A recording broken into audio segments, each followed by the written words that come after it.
Hello, beautiful soul. I'm Aurora, and welcome to Twin Flame Journey, a space where we explore the deeper meaning behind soul connections, divine timing, and the path that leads two hearts back to union. If you've been feeling the signs, you're in the right place. What if the divine masculine does not awaken the moment he feels more powerful, but the moment he can no longer live as the man he used to be? Because real awakening does not begin with perfect confidence, instant clarity, or dramatic spiritual language. It begins when something inside him starts breaking, when the old patterns stop working, when silence becomes louder than distraction, and when the version of himself built on control can no longer carry his soul. So how do you know he is truly awakening? Not performing, not pretending, not temporarily emotional, but entering real awakening at the deepest level? In this video, we are going to uncover 7 signs the divine masculine is entering real awakening.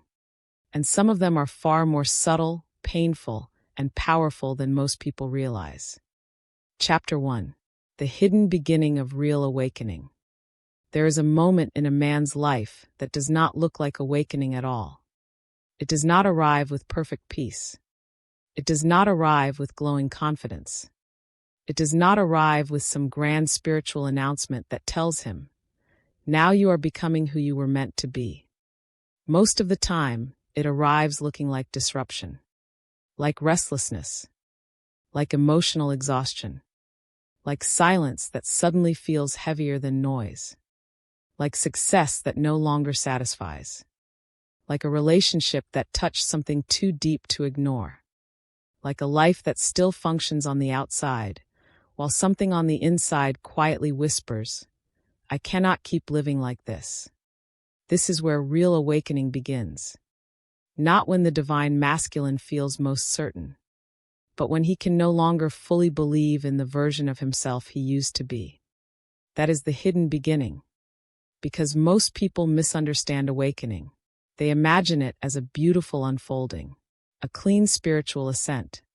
A season where a man suddenly becomes wise, calm, healed, and deeply enlightened.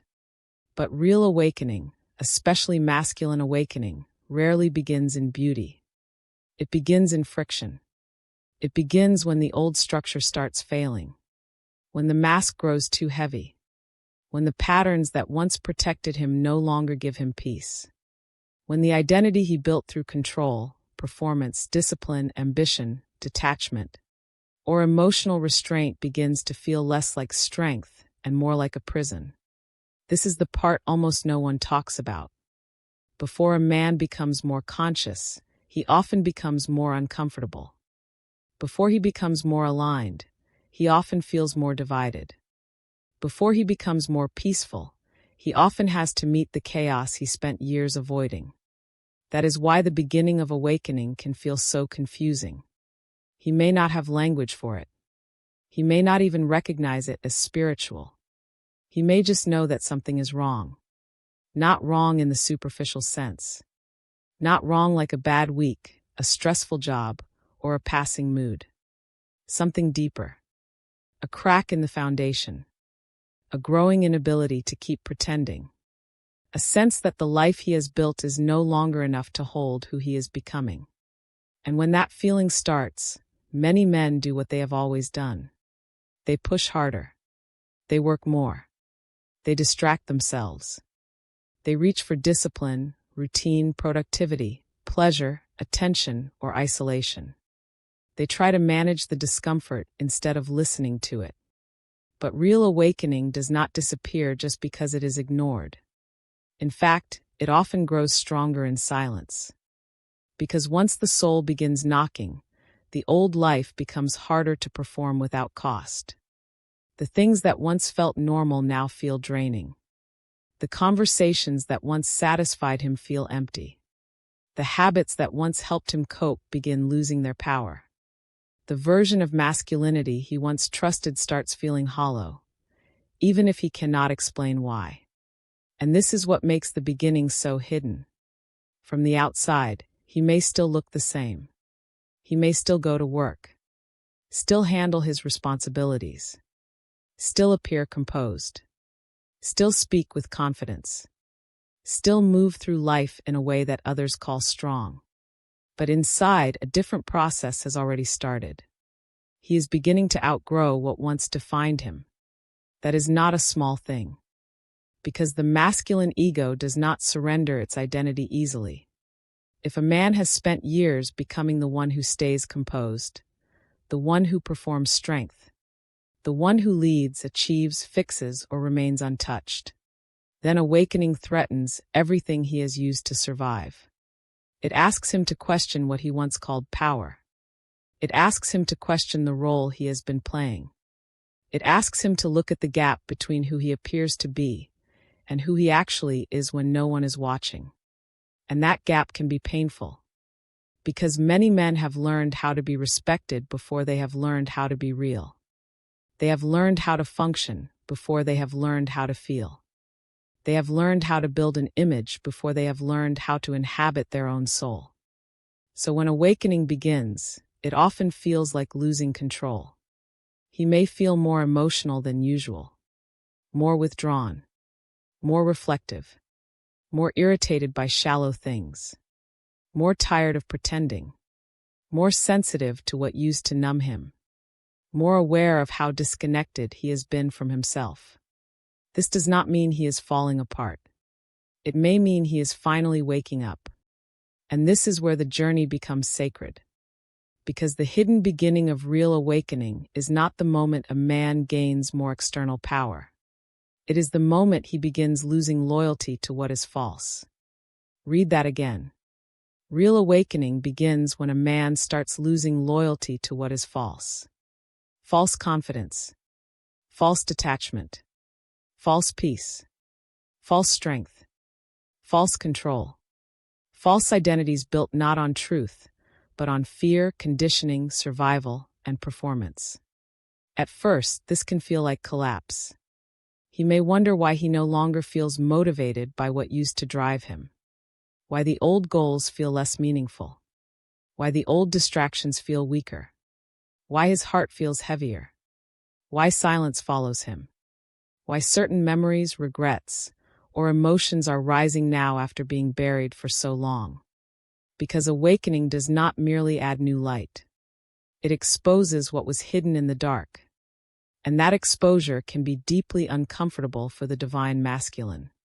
Why? Because much of masculine conditioning teaches a man to manage appearances rather than meet truth. He is told to stay strong, stay useful, stay clear, stay in motion, stay in control. Very rarely is he taught how to sit with grief, how to face inner contradiction, how to let an identity die, how to tell the truth when the truth dismantles the image he worked so hard to maintain. So when awakening begins, he often mistakes it for weakness. He thinks, why am I feeling so much? Why does nothing satisfy me the way it used to? Why am I pulling away from things that once defined me? Why do I feel like I am standing between two versions of myself? Why can I not go back to the old way of being? Because the old way is no longer capable of carrying the soul that is trying to emerge. That is the answer. A man begins to awaken when the inner cost of staying asleep becomes greater than the fear of changing. And this is why the early phase is often so invisible to other people. They may not see a transformation yet. They may only see distance, confusion, mood shifts, silence, retreat. A man becoming less interested in shallow performance and more haunted by something he cannot quite explain. But inside, something profound is happening. His spirit is beginning to reject imitation. His heart is beginning to resist numbness. His nervous system is beginning to tire of control. His soul is beginning to ask for truth. Not perfect truth. Not polished truth. Raw truth. The truth about what hurts. The truth about what is empty. The truth about what he still carries. The truth about what he has been pretending not to need. The truth about what kind of man he has become. And the truth about what kind of man he can no longer remain. This is why real awakening is not glamorous in the beginning. It is intimate, uncomfortable, disruptive, quietly devastating, quietly holy. It feels like a dismantling before it feels like a rebirth. Imagine a man standing in a house he built with his own hands. For years, he believed it was solid. It gave him identity. It gave him structure. It gave him something to point to and say, "This is who I am." But one day, cracks begin to appear. Not because the house was worthless, but because it was built on foundations that could no longer support the life trying to grow through him. At first, he panics. He tries to patch the walls, repaint the surface, pretend the shaking is temporary. But deep down, he knows. The house is not being threatened. It is being exposed. And that is how awakening begins. Not with immediate answers. With exposure. Exposure of false strength. Exposure of buried pain. Exposure of emotional exile. Exposure of the gap between performance and truth. This is the hidden beginning of real awakening. And if a man does not run from this stage, if he allows the discomfort to speak instead of silencing it too quickly, then something extraordinary starts to happen. He begins to see. He sees that the old version of himself was not entirely false, but it was incomplete. He sees that much of what he called masculinity was adaptation. He sees that some of his ambition came from hunger, not alignment. He sees that some of his silence was not wisdom, but fear. He sees that some of his control was not strength, but self-protection. He sees that some of his detachment was not maturity, but unresolved pain. This kind of seeing is painful, but it is also the first true mercy. Because a man cannot transform what he refuses to name. He cannot awaken from what he still worships. He cannot become real while remaining loyal to illusion. So the hidden beginning asks for something rare. Not performance. Not speed. Not quick fixes. Honesty. The honesty to admit that the old self is no longer enough. The honesty to stop glorifying what is empty. The honesty to feel what has been postponed. The honesty to acknowledge that awakening may not begin with power, but with undoing. And that undoing is sacred. Because every real awakening starts with a holy disruption. A breaking of routine consciousness. A loosening of old identities. A quiet inner rebellion against the life that once felt normal. So if the divine masculine is in this phase, do not misread him too quickly. He may not look awakened yet. He may look distant. He may look tired. He may look confused. He may look quieter than usual. He may look like a man who is no longer fully at home in his own skin. But sometimes that is exactly what happens before a man becomes real. He stops fitting inside the false version of himself. That is the hidden beginning. The beginning where he is no longer satisfied by shallow roles. The beginning where noise loses its seduction. The beginning where pain starts telling the truth. The beginning where the soul whispers, "Enough." And once that whisper is heard deeply enough, nothing remains the same. Because from that point on, the divine masculine is no longer just surviving. He is being summoned. Summoned away from performance. Summoned away from empty control. Summoned away from the image that protected him but never fully expressed him. Summoned toward the life beneath the mask. Toward the truth beneath the armor. Toward the man beneath the conditioning. This is where real awakening begins. Not when he looks transformed, but when he can no longer remain divided without feeling it. Not when he becomes perfect, but when he becomes honest enough to stop running. And that honesty, quiet as it may seem, is the first sign that something sacred has already begun. Chapter 2. Why the Divine Masculine Awakens Through Disruption. Real awakening rarely begins in the middle of comfort. It does not usually begin when a man feels fully in control, deeply admired, emotionally safe, and satisfied with the identity he has built. It does not begin when life is rewarding his patterns, validating his ego, and allowing him to remain untouched by deeper truth. Most of the time, real awakening begins when something breaks. Something he counted on. Something he identified with. Something he used to stabilize himself. Something he believed would carry him into the future. And that breaking is what we call disruption. This is why so many people misunderstand the divine masculine journey. They expect awakening to look graceful from the start. They imagine it as a smooth expansion into consciousness, as though a man simply receives a spiritual insight and becomes wiser overnight. But awakening often begins in a far less flattering way. It begins in heartbreak, in separation, in rejection, in silence, in emotional burnout, in failure, in the collapse of control, in the painful realization that the old methods are no longer enough. Because disruption is what interrupts unconscious momentum. As long as a man can keep functioning through old patterns, he often will. As long as control still appears to work, he will keep using it. As long as ambition still numbs the emptiness. As long as attention still distracts him from loneliness. As long as emotional distance still protects him from intimacy, he may never feel the urgency to look deeper. That is why disruption becomes necessary. Not because life is punishing him, but because life is exposing him to himself. Disruption breaks the trance. It stops the rhythm of unconscious living long enough for the soul to be heard. That is why many divine masculine awakenings are preceded by events that feel deeply destabilizing. A man may lose a relationship that mattered more than he admitted. He may experience a connection that touches him so deeply he can no longer return to emotional numbness. He may hit a wall in his career and realize success cannot give him the identity he thought it would. He may feel inwardly exhausted in ways that rest alone cannot solve. He may go through a season where nothing is outwardly wrong, and yet inwardly everything feels empty. This is disruption too. Not all disruption is loud.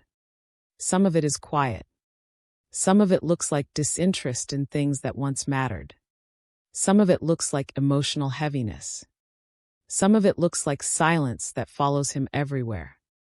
Some of it looks like not knowing why he feels disconnected from the life he worked so hard to build.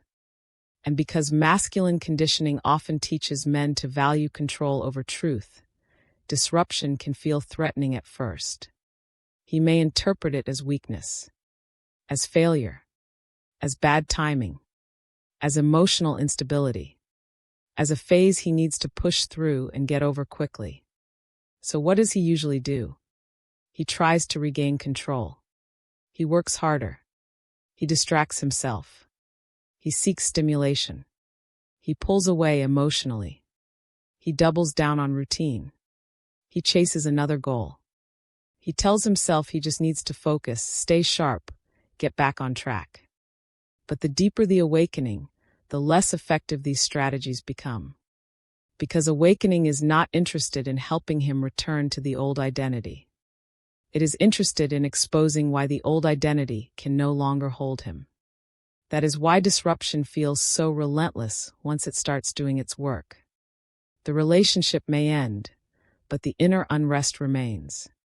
The silence may stretch, but it keeps saying something. The old distractions may still be available, but they no longer bring relief the way they once did. The familiar masks are still there, but they feel heavier now. The patterns that once protected him begin to feel like cages. This is the deeper purpose of disruption. It reveals that what once helped him survive is no longer helping him become. That is a sacred difference. Survival and becoming are not the same thing. A man can survive through control. He can survive through emotional restraint. He can survive through achievement. He can survive through detachment. He can survive through being needed, admired, respected, desired, or always in motion. But becoming asks more of him. Becoming asks for truth, for surrender, for inner contact, for the willingness to stop identifying with every structure that once made him feel safe. And most men do not arrive at that willingness through comfort. They arrive through disruption. Why? Because comfort often protects the ego. Disruption confronts it. Comfort says, keep going, this version of you is working well enough. Disruption says, this version of you is costing you your soul. That is why heartbreak awakens some men more than success ever could.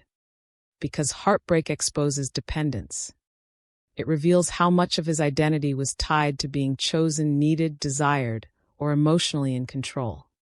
It forces him to face grief, vulnerability, and the ache beneath the armor. It shows him that he cannot think his way out of every wound. That is why separation can become a turning point. Not because distance is automatically sacred, but because separation often removes the external source through which he was unconsciously avoiding himself.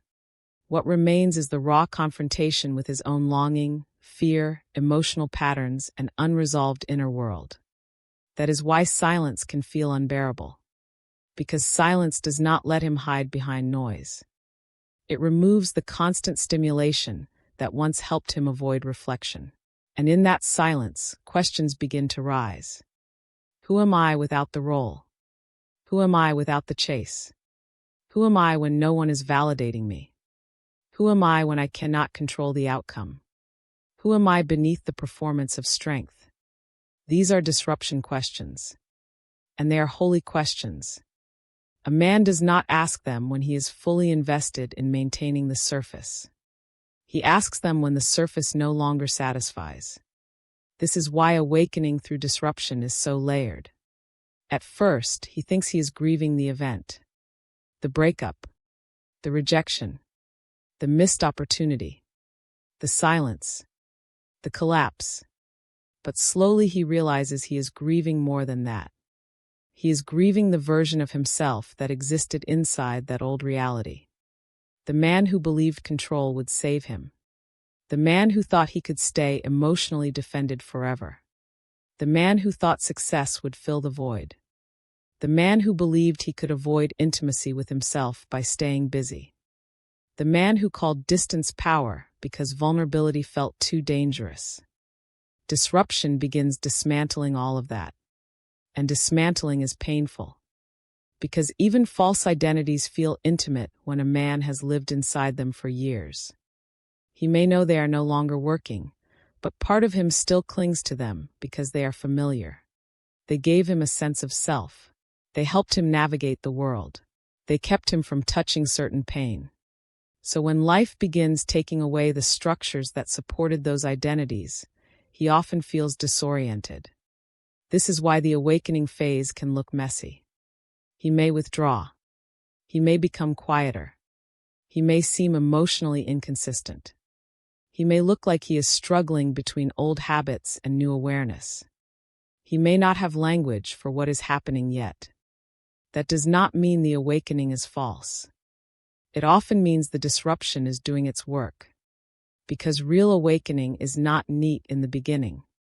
It is a sacred interruption. An interruption of ego. An interruption of routine. An interruption of false peace. An interruption of the performance that once kept him outwardly stable, but inwardly disconnected. And the deeper the soul's call, the more profound the interruption often becomes. Sometimes life has to remove what a man would never have released on his own. The relationship he kept using as emotional compensation. The success he kept using as identity. The pattern of avoidance he kept calling independence. The version of masculinity that looked strong but was built on fear. This is not cruelty. It is revelation. Because the divine masculine does not awaken simply by receiving more information. He awakens when life becomes too honest to keep ignoring. That is what disruption does. It makes denial more expensive than truth. Suddenly, he cannot unsee the emptiness. He cannot unfeel the ache. He cannot fully re-enter the old performance without sensing the fracture. He cannot keep calling numbness peace. He cannot keep calling control strength. He cannot keep calling emotional exile maturity. Disruption breaks the spell. And once the spell is broken, awakening begins moving from possibility into necessity. Now, does every disruption create awakening? No. Some men become bitter instead. Some become more defended. Some become more obsessive, more controlling, more cynical. Some use pain to justify staying asleep. But for the man who is truly being called into real awakening, disruption becomes the doorway through which truth enters. He starts asking deeper questions. He starts noticing his patterns. He starts feeling more than he used to allow. He starts recognizing that the old identity is no longer sustainable. He starts sensing that what is happening is not only loss. It is invitation. Invitation into maturity. Invitation into surrender. Invitation into deeper masculinity. Invitation into a form of strength that is not built on control. This is the hidden mercy of disruption. It does not only take, it reveals. It reveals the cracks in the false foundation. It reveals where the ego has been driving. It reveals what the heart has been carrying. It reveals how much pain has been buried beneath functionality. It reveals how hungry the soul has been for truth. And once a man begins to see that, disruption changes its meaning. It stops being only something that happened to him. It becomes something that is happening for the awakening of what is real within him. That does not make it painless, but it does make it sacred. Because sacred things are not always gentle in the way the ego would prefer. Sometimes they arrive as endings. Sometimes as loss. Sometimes as confusion. Sometimes as a season where nothing familiar can comfort him anymore. But these seasons are often the very places where the divine masculine begins to remember who he is beneath performance. So if you are watching a man go through disruption, do not assume nothing good is happening just because everything looks unstable. And if you are the one inside that disruption, hear this clearly. You are not necessarily falling apart in the way you fear. You may be being broken open. What is leaving may not be your essence. It may be the false structure that kept your essence buried. What is collapsing may not be your destiny. It may be your disguise. What feels like punishment may actually be initiation. Because the divine masculine often awakens through the very things he would never have chosen. Through the heartbreak that exposes his heart. Through the silence that teaches him to listen.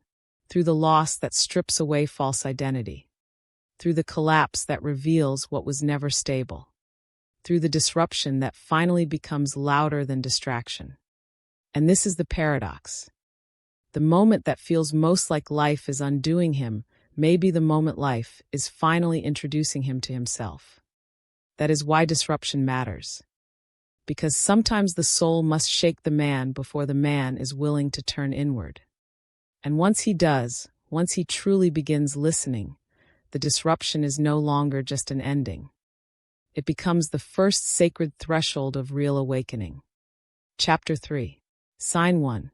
He can no longer pretend the old version of him works. There is a moment in the divine masculine journey that looks subtle from the outside, but changes everything within. He can no longer pretend. He can no longer pretend the old life still fits. He can no longer pretend the old coping mechanisms still satisfy him. He can no longer pretend the old identity still feels true.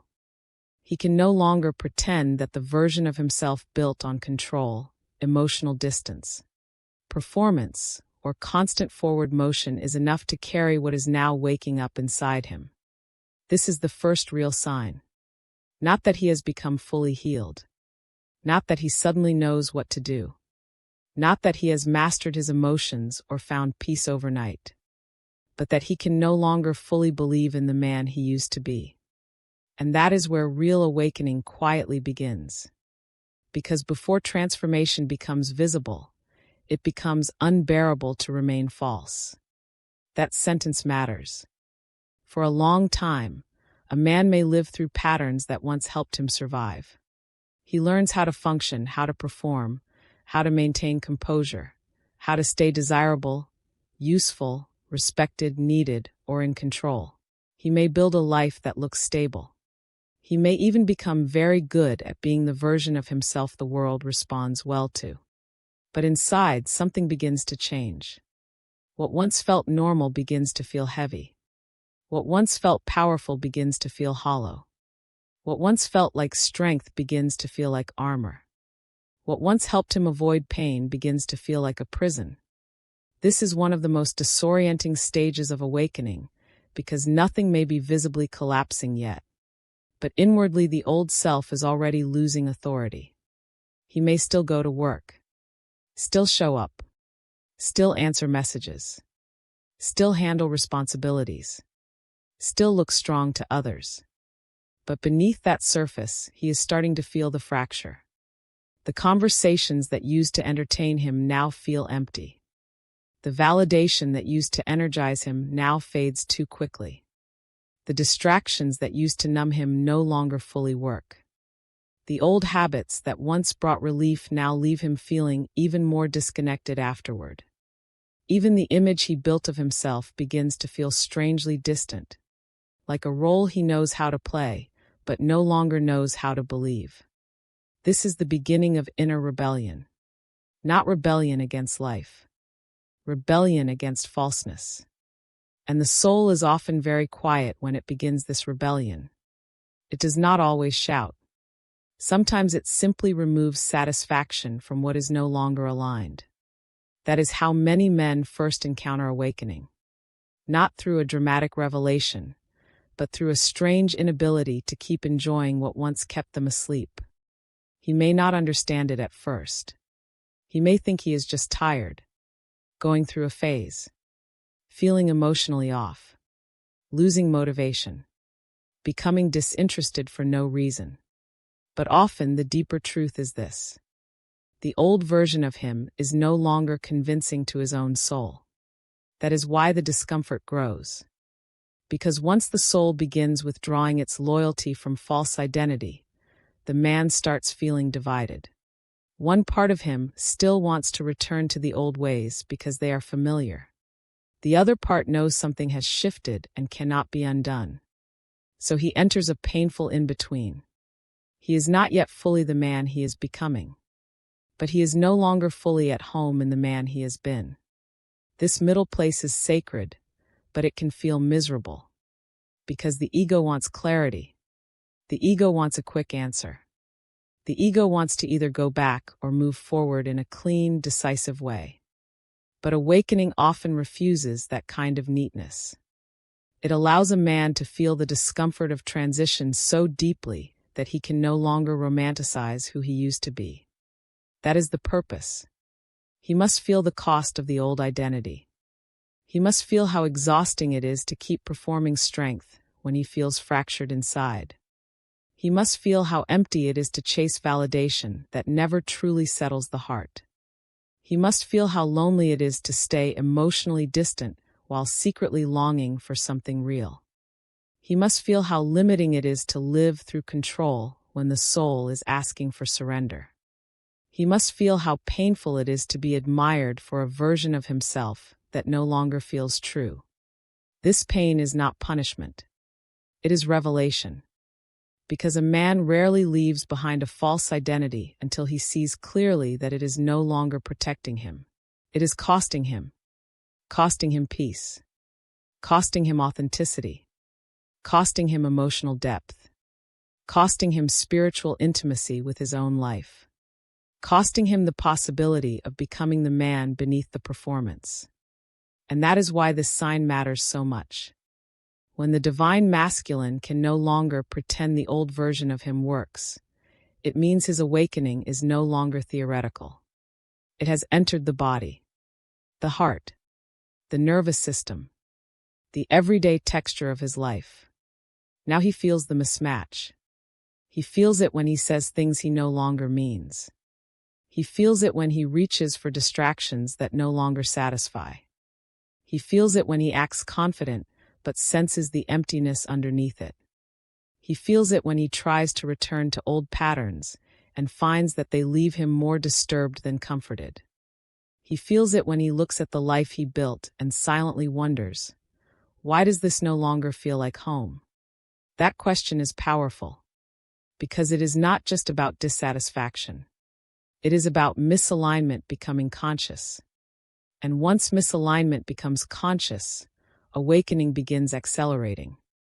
Now, this stage can make him appear inconsistent. One day he may seem more reflective, more withdrawn, more aware. The next day he may fall back into old habits, old defense mechanisms, old distractions. This does not mean nothing is happening. It often means he is wrestling with identity. Part of him still wants the safety of the familiar. Part of him knows the familiar is no longer true. So he may swing between awakening and avoidance, between insight and numbness, between longing for depth and reaching for comfort, between honesty and old performance. This is normal in the early stages, because the old self rarely leaves all at once. It lingers. It bargains. It tries to reclaim authority.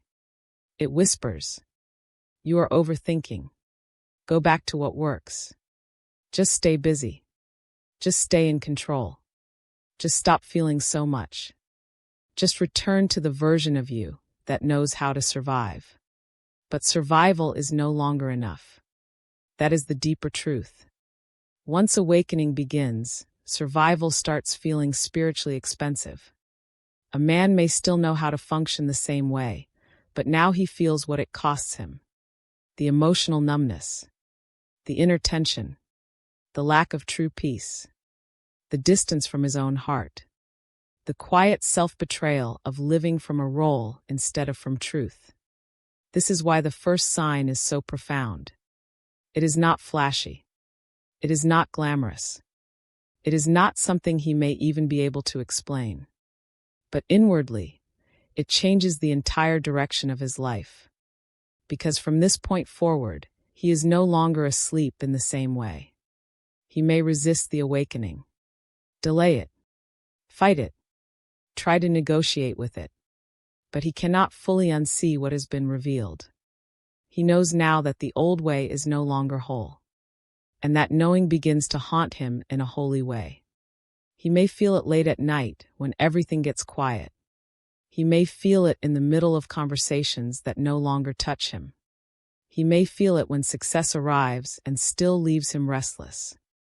He may feel it after shallow attention leaves him emptier than before. He may feel it when love, loss, or separation exposes just how much of him has been hidden even from himself. And slowly, the false self begins to lose its throne. This is not yet full awakening, but it is the beginning of irreversible honesty. He can no longer say, "This version of me is enough," and fully believe it. He can no longer keep calling emptiness peace. He can no longer keep calling avoidance wisdom. He can no longer keep calling control strength. He can no longer keep calling performance identity.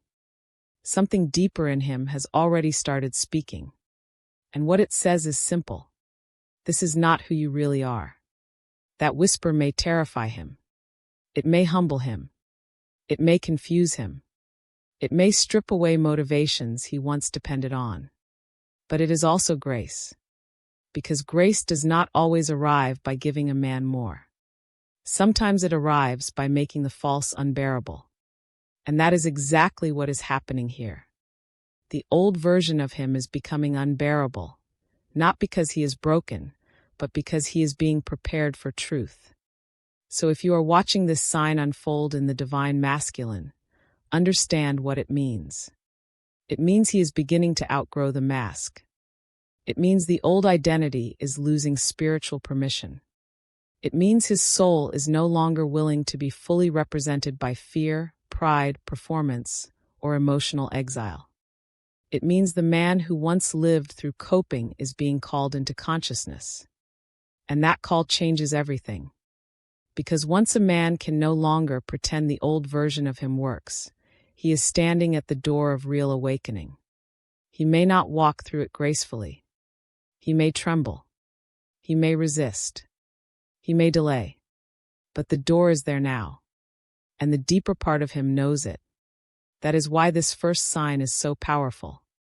Not because it makes life easier, but because it makes truth impossible to ignore. The old self is no longer home. The old patterns no longer feel clean. The old ways no longer protect his peace. The old identity no longer carries his soul. And when that realization settles deeply enough, the divine masculine begins moving towards something far more real. Not just a better image. Not just a more spiritual persona. Not just a more refined version of control. But the beginning of a different man altogether. A man who is not yet fully formed, but who has finally stopped believing that the mask is all he is. Chapter 4. Sign 2. He begins pulling away from noise and superficial distractions. One of the clearest signs that the divine masculine is entering real awakening is this. The noise stops satisfying him. Not all at once. Not in a dramatic, perfectly spiritual way. But gradually, unmistakably, the things that once kept him distracted begin losing their power. The endless stimulation. The shallow attention. The surface-level conversations. The constant busyness. The empty validation. The habits that once helped him escape himself. He begins pulling away. And from the outside, this can be misunderstood very easily. People may think he is just moody, detached, cold, disinterested, emotionally unavailable, in his own world. But often, something much deeper is happening. He is no longer feeding on what once helped him stay asleep. That is a massive shift. Because before awakening, noise often serves a purpose. It helps him avoid stillness. It helps him outrun uncomfortable feelings. It keeps him moving fast enough that he does not have to ask deeper questions. It gives him something to chase, something to consume, something to manage. Something to focus on so he can postpone what is quietly rising inside. Noise can take many forms. Not just literal noise. Not just loud rooms or constant messages. Noise can be overworking, overthinking, over-socializing, over-consuming content, flirting without depth, seeking attention without connection, filling every empty space with stimulation, turning every moment of discomfort into activity, living in a constant state of movement so the soul never gets enough silence to speak. For many men, this kind of noise becomes normal. It becomes lifestyle, identity, routine, even self-protection. And because it is so normalized, they do not always realize how much of it is distraction. Until awakening begins. Then something changes. The same habits start feeling strange. The same rooms feel emptier. The same entertainment feels thinner. The same social dynamics feel exhausting. The same forms of validation no longer reach the deeper hunger. He may still participate for a while. Still scroll. Still joke. Still show up. Still go through motions that once felt easy. But inwardly, the appetite is changing. That is the sign. He is no longer as easily seduced by the surface. This does not mean he instantly becomes disciplined, peaceful, and deeply grounded. It does not mean he suddenly withdraws from the world and lives in perfect silence.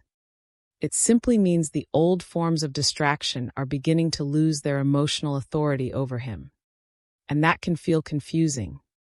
Because when noise stops working, a man is often left with what the noise was covering. His loneliness, his grief, his unresolved longing, his inner contradiction, his tiredness, his emotional hunger, his spiritual emptiness, his unprocessed pain. This is why the early stage of pulling away from noise can look messy. He may isolate more. He may seem quieter than usual. He may stop engaging the same way. He may lose interest in people or spaces he used to tolerate. He may feel strange in environments that once made him feel energized. He may not know how to explain why certain things suddenly feel so empty. Because awakening is beginning to sharpen his sensitivity. He can feel the difference now between stimulation and nourishment, between attention and intimacy, between busyness and meaning, between performance and truth. That difference becomes impossible to ignore once the soul starts waking up. Before, he could spend time in distraction and call it relief. Now he starts feeling the cost. The cost of living too far from himself. The cost of surrounding himself with what keeps him numb. The cost of conversations that never go deeper than image. The cost of constant stimulation that prevents reflection. The cost of pretending he is fulfilled by things that only keep him occupied. This is where many people misread him. They think pulling away means he is rejecting life. But very often, he is rejecting falseness. He is beginning to notice that a lot of what once filled his days did not actually feed his spirit. It just kept him from feeling how hungry he really was. And that realization can be painful. Because once he sees how much of his life was built around distraction, he also has to face what distraction was protecting him from. This is why silence becomes part of the process. Not always chosen silence. Sometimes involuntary silence. The kind that comes when old cravings weaken and new clarity has not fully formed yet. This in-between stage can feel lonely. He is less interested in the superficial, but not yet fully anchored in the deeper. He is pulling away from noise, but may not yet know how to rest in stillness. He is becoming more inward, but may not yet understand what his inward world is trying to show him. So there is often a strange tension here. Part of him wants peace. Another part of him still fears what peace will reveal. Because silence is not easy for the unawakened masculine. Silence means he can no longer keep running with the same efficiency. Silence means he starts hearing what he once drowned out. Silence means the old pain starts speaking. Silence means the deeper questions return. Why am I still restless? Why do these things no longer satisfy me? Why do I feel disconnected even when I am surrounded by people? Why does shallow attention now feel empty? Why do I want something deeper, even if I cannot name what that is? These questions are not random. They are the soul beginning to separate him from what no longer aligns. And that separation is sacred. Because awakening does not always begin by giving a man clarity. Sometimes it begins by removing appetite for what is false. That is what makes this sign so important. When the divine masculine begins pulling away from noise and superficial distractions, it means something deeper is already happening beneath the surface. His nervous system is starting to tire of false nourishment. His heart is beginning to reject substitutes. His spirit is becoming less willing to live on surface-level fuel. He may not yet know what truly nourishes him, but he is beginning to know what is not. That is a major awakening point. And yes, from the outside it can look like distance. He may answer less, talk less, go out less, engage less with things that once seemed normal. He may appear more serious, more inward, even more emotionally unavailable. But this is where discernment matters. Sometimes withdrawal is avoidance. But sometimes withdrawal is the soul trying to create enough space for truth to rise. The difference is important. If he is simply withdrawing to protect ego, then the distance becomes colder, more defensive, more numb. But if awakening is truly taking place, the pulling away carries a different energy. There is reflection in it, discomfort in it, a quiet searching, a sense that he is no longer comfortable with who he has been when surrounded by the old noise. He may not have the language yet, but he can feel that something inside him wants more.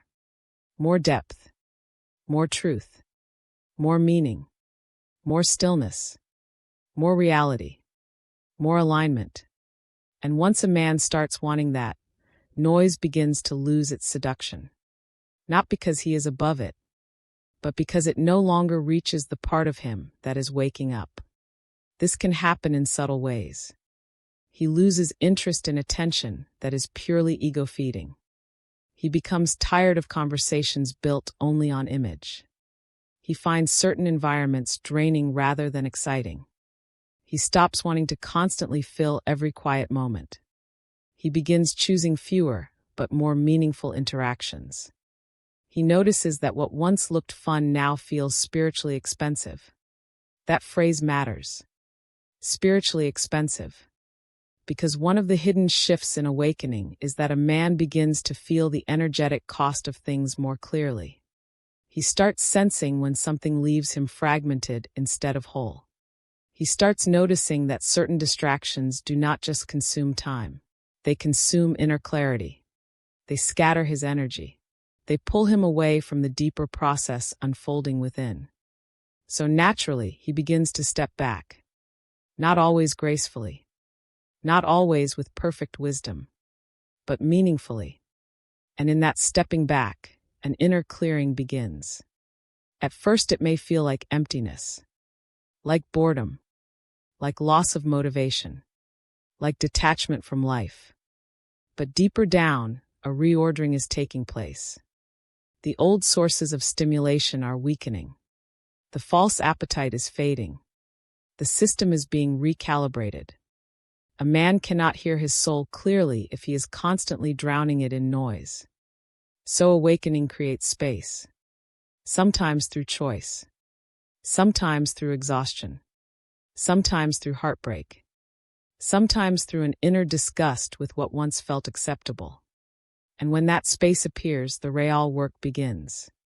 Now he starts to confront the difference between being busy and being alive.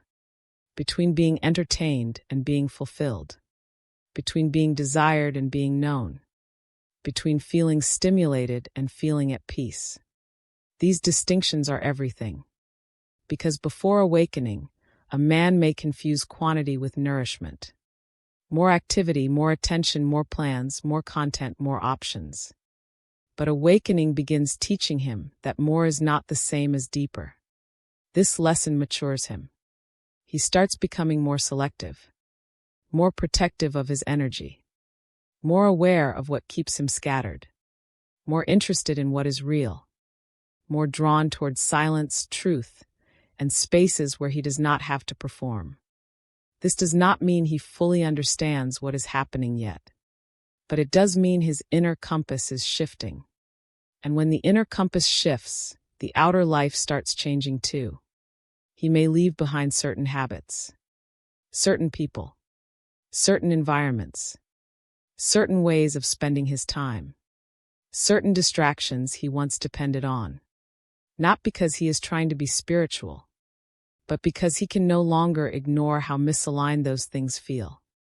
That is a real sign of awakening. Not when he says all the right words. Not when he sounds deep. Not when he posts spiritual quotes. But when his appetites begin changing. Because changed appetite reveals changed consciousness. When the soul is waking up, the old hunger starts fading. The hunger for noise. The hunger for constant distraction. The hunger for shallow validation. The hunger for environments that keep him from feeling. And in place of that old hunger, something quieter begins to rise. A hunger for truth. For stillness, for meaning, for contact with what is real, for something that does not merely occupy him, but transforms him. This is why the pulling away matters. It is not always rejection. It is often refinement. The divine masculine is beginning to sense that not everything deserves access to his energy anymore. Not everything deserves his attention. Not everything that once looked normal is healthy for the man he is becoming. And that awareness marks the beginning of discernment. He is no longer just reacting to what is available. He is beginning to feel what is aligned. That is a profound spiritual shift. So if you see this sign in him, do not rush to label it too quickly. Yes, it may look like distance. But sometimes distance is the first language of awakening.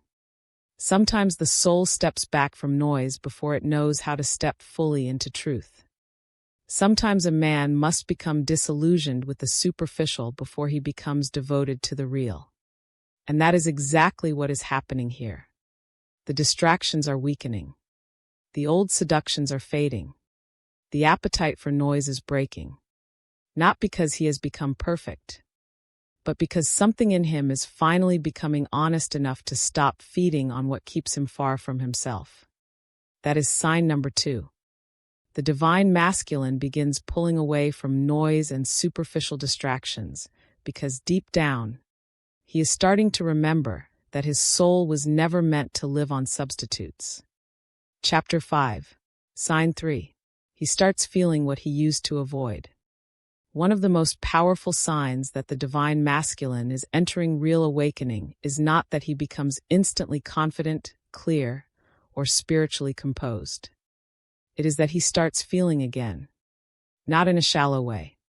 Not in a temporary emotional wave. Not in a dramatic performance of vulnerability. But in a way that begins to change his inner world from the roots. He starts feeling what he used to avoid. And this is where the journey becomes very real. Because for a long time, many men do not actually stop feeling. They simply become skilled at outrunning what they feel. They redirect it into work, into discipline, into control, into silence, into distraction, into ambition, into detachment, into whatever helps them avoid direct contact with the deeper ache living underneath the surface. So from the outside, it may look like they are unaffected, strong, unbothered, focused, in control. But inside, much of what was never processed remains alive. The grief, the regret, the shame, the longing, the fear of rejection, the pain of not being fully seen, the sorrow of losing love, the pressure of always having to appear stable, the old wounds buried beneath years of functioning. These things do not disappear just because a man stops speaking about them. They wait. And when awakening begins, they rise. That is why this sign can feel so overwhelming. Because when the divine masculine starts feeling what he used to avoid, it is not always neat or easy to understand. He may not even know what he is feeling at first. He may simply notice that he is more affected than before, more reflective, more emotional in private, more sensitive to silence, more disturbed by memories that once stayed buried, more aware of the pain beneath his patterns. This can be frightening to him, because many men have built their identity around emotional control. Not necessarily because they are incapable of feeling deeply, but because feeling deeply once seemed dangerous. Maybe it made them feel powerless. Maybe it exposed them to rejection. Maybe it touched wounds they did not know how to carry. Maybe they learned early that tenderness had no safe place to land. So they adapted. They became composed, detached, independent, hyperfunctional, careful not to reveal too much, careful not to need too much, careful not to let the inner world become visible. But awakening begins tearing holes in that protection.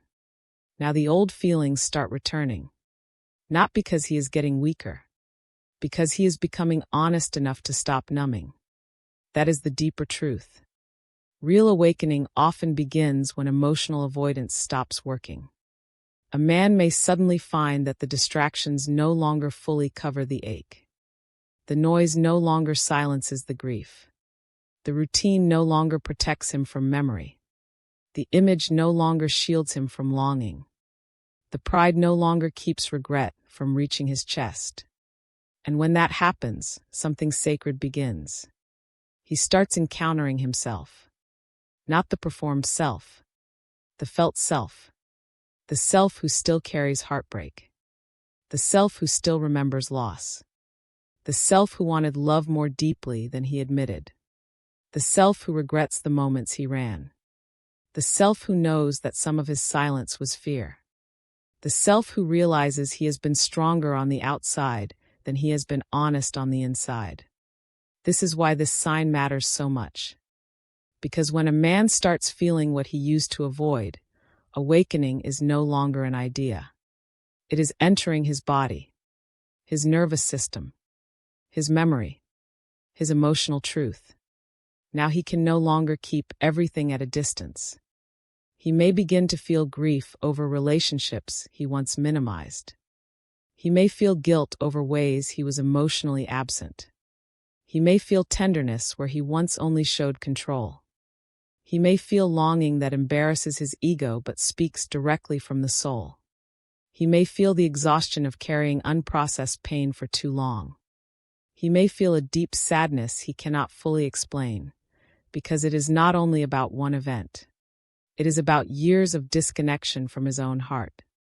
This can make him look different, quieter, heavier, more inward, less reactive in some moments, but more emotionally stirred in others. He may not know how to explain it, because what is happening is not always linear.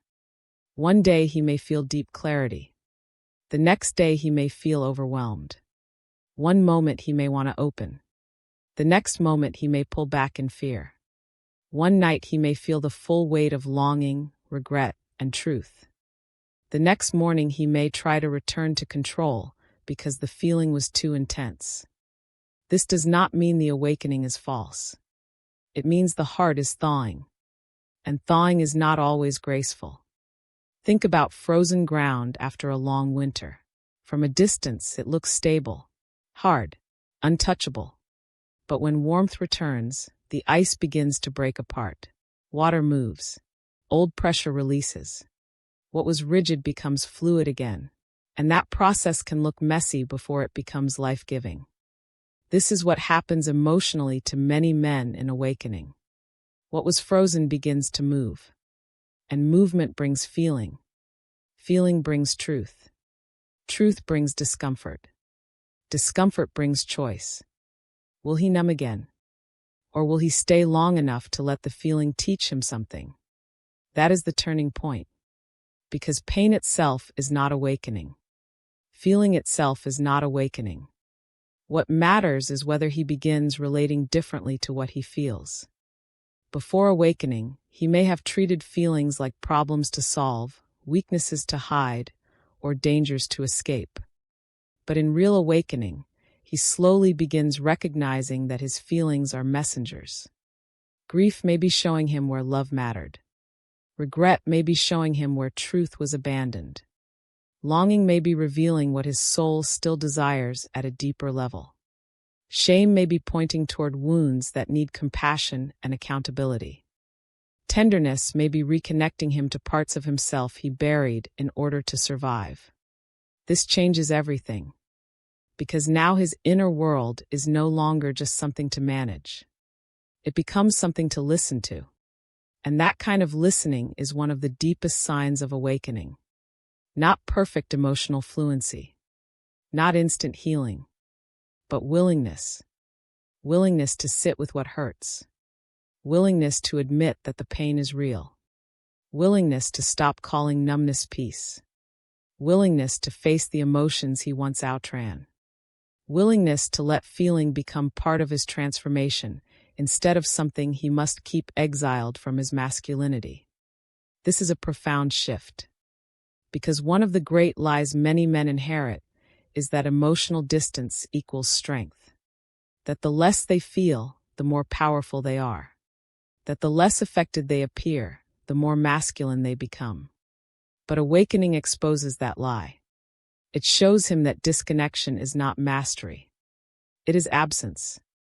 Real masculine strength is not the ability to avoid feeling. It is the ability to feel without abandoning truth. That means he can grieve without collapsing into victimhood. He can long without losing self-respect. He can regret without drowning in shame. He can open without surrendering discernment. He can feel the ache of his humanity without seeing it as proof of weakness. That is maturity. That is awakening. That is what makes this sign so powerful. Because when the divine masculine starts feeling what he used to avoid, he is no longer protected by the old illusion that he can escape himself forever. Now his heart is involved. Now the truth is moving through him. Now the deeper work has begun. And yes, sometimes this stage makes him pull back. Not because he does not care, but because he cares more than he knows how to handle. That is important. A man in real awakening may feel so much internally that he struggles to translate it into clean action right away. He may need silence, distance, reflection, time, not to avoid truth forever, but because the truth is becoming too loud to ignore, and he does not yet know how to carry it with maturity. This is why compassion matters in reading this sign. He may not look awakened in an obvious way. He may look conflicted, emotional, quietly undone, like someone trying to hold himself together while something deeper is breaking open inside. And often, that is exactly what is happening. He is being broken open to grief he never allowed, broken open to love he tried to minimize, broken open to regret he once buried, broken open to tenderness he once associated with danger, broken open to a level of emotional reality that the old version of him could never sustain. This is sacred, even when it hurts. Because a man who starts feeling again becomes available to change in a way the emotionally defended man never is. Now he can no longer build his entire life on performance. Now he can no longer fully hide behind stoicism without questioning whether it is wisdom or fear. Now he can no longer treat the heart as an inconvenience. Now he can no longer keep telling himself that what he lost, what he longed for, or what he avoided did not matter. It mattered. And the fact that he is finally feeling that is not his downfall. It is his awakening. So if this sign is present, do not underestimate it.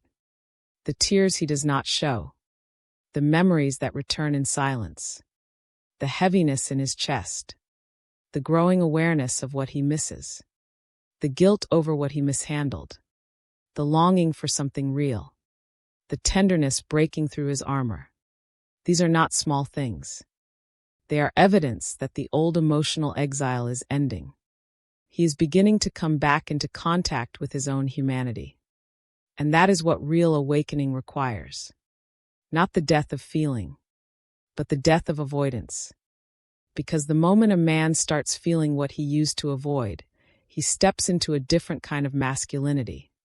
A masculinity that is not built on numbness. A masculinity that is not threatened by truth. A masculinity that can carry grief, tenderness, love, and regret without losing its center. A masculinity that becomes deeper because it is no longer cut off from the heart. That is sign number 3.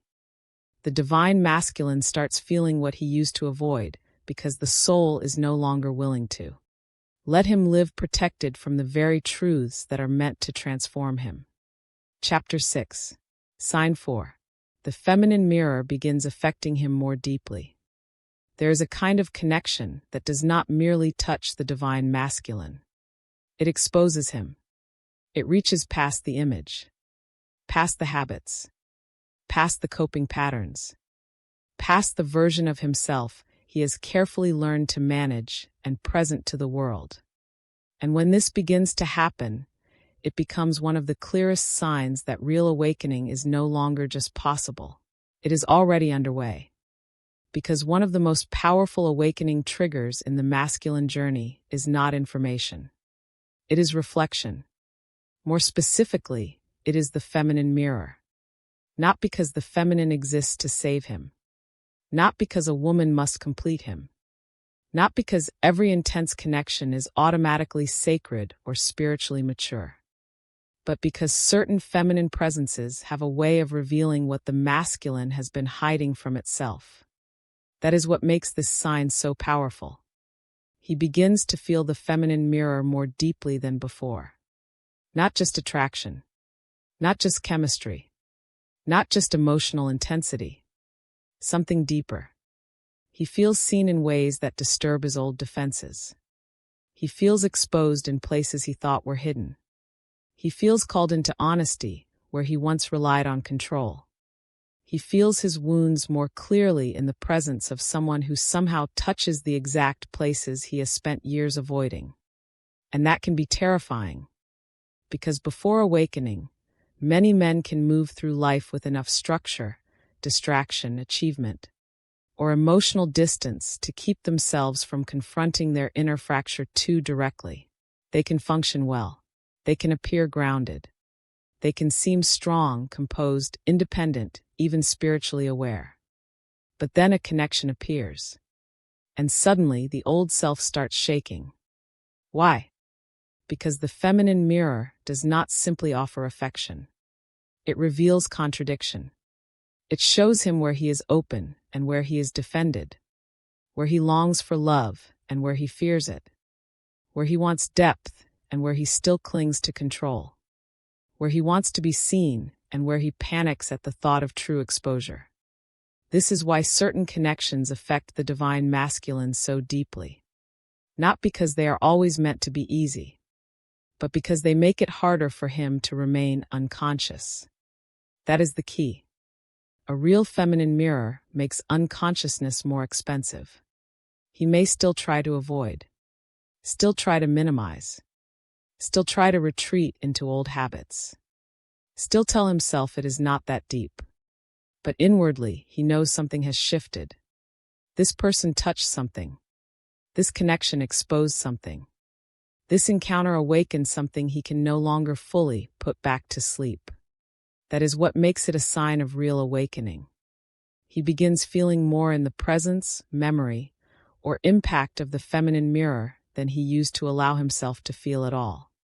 More tenderness, more fear, more longing, more vulnerability, more emotional truth, more awareness of the gap between the man he appears to be and the man he actually is when intimacy reaches beneath the surface. This can confuse him, because often the divine masculine does not immediately understand why this particular connection unsettles him so much. He may try to label it in ordinary ways: attraction, timing, chemistry, obsession, curiosity, emotional confusion. But beneath all of that, something more sacred may be happening. He is being reflected back to himself.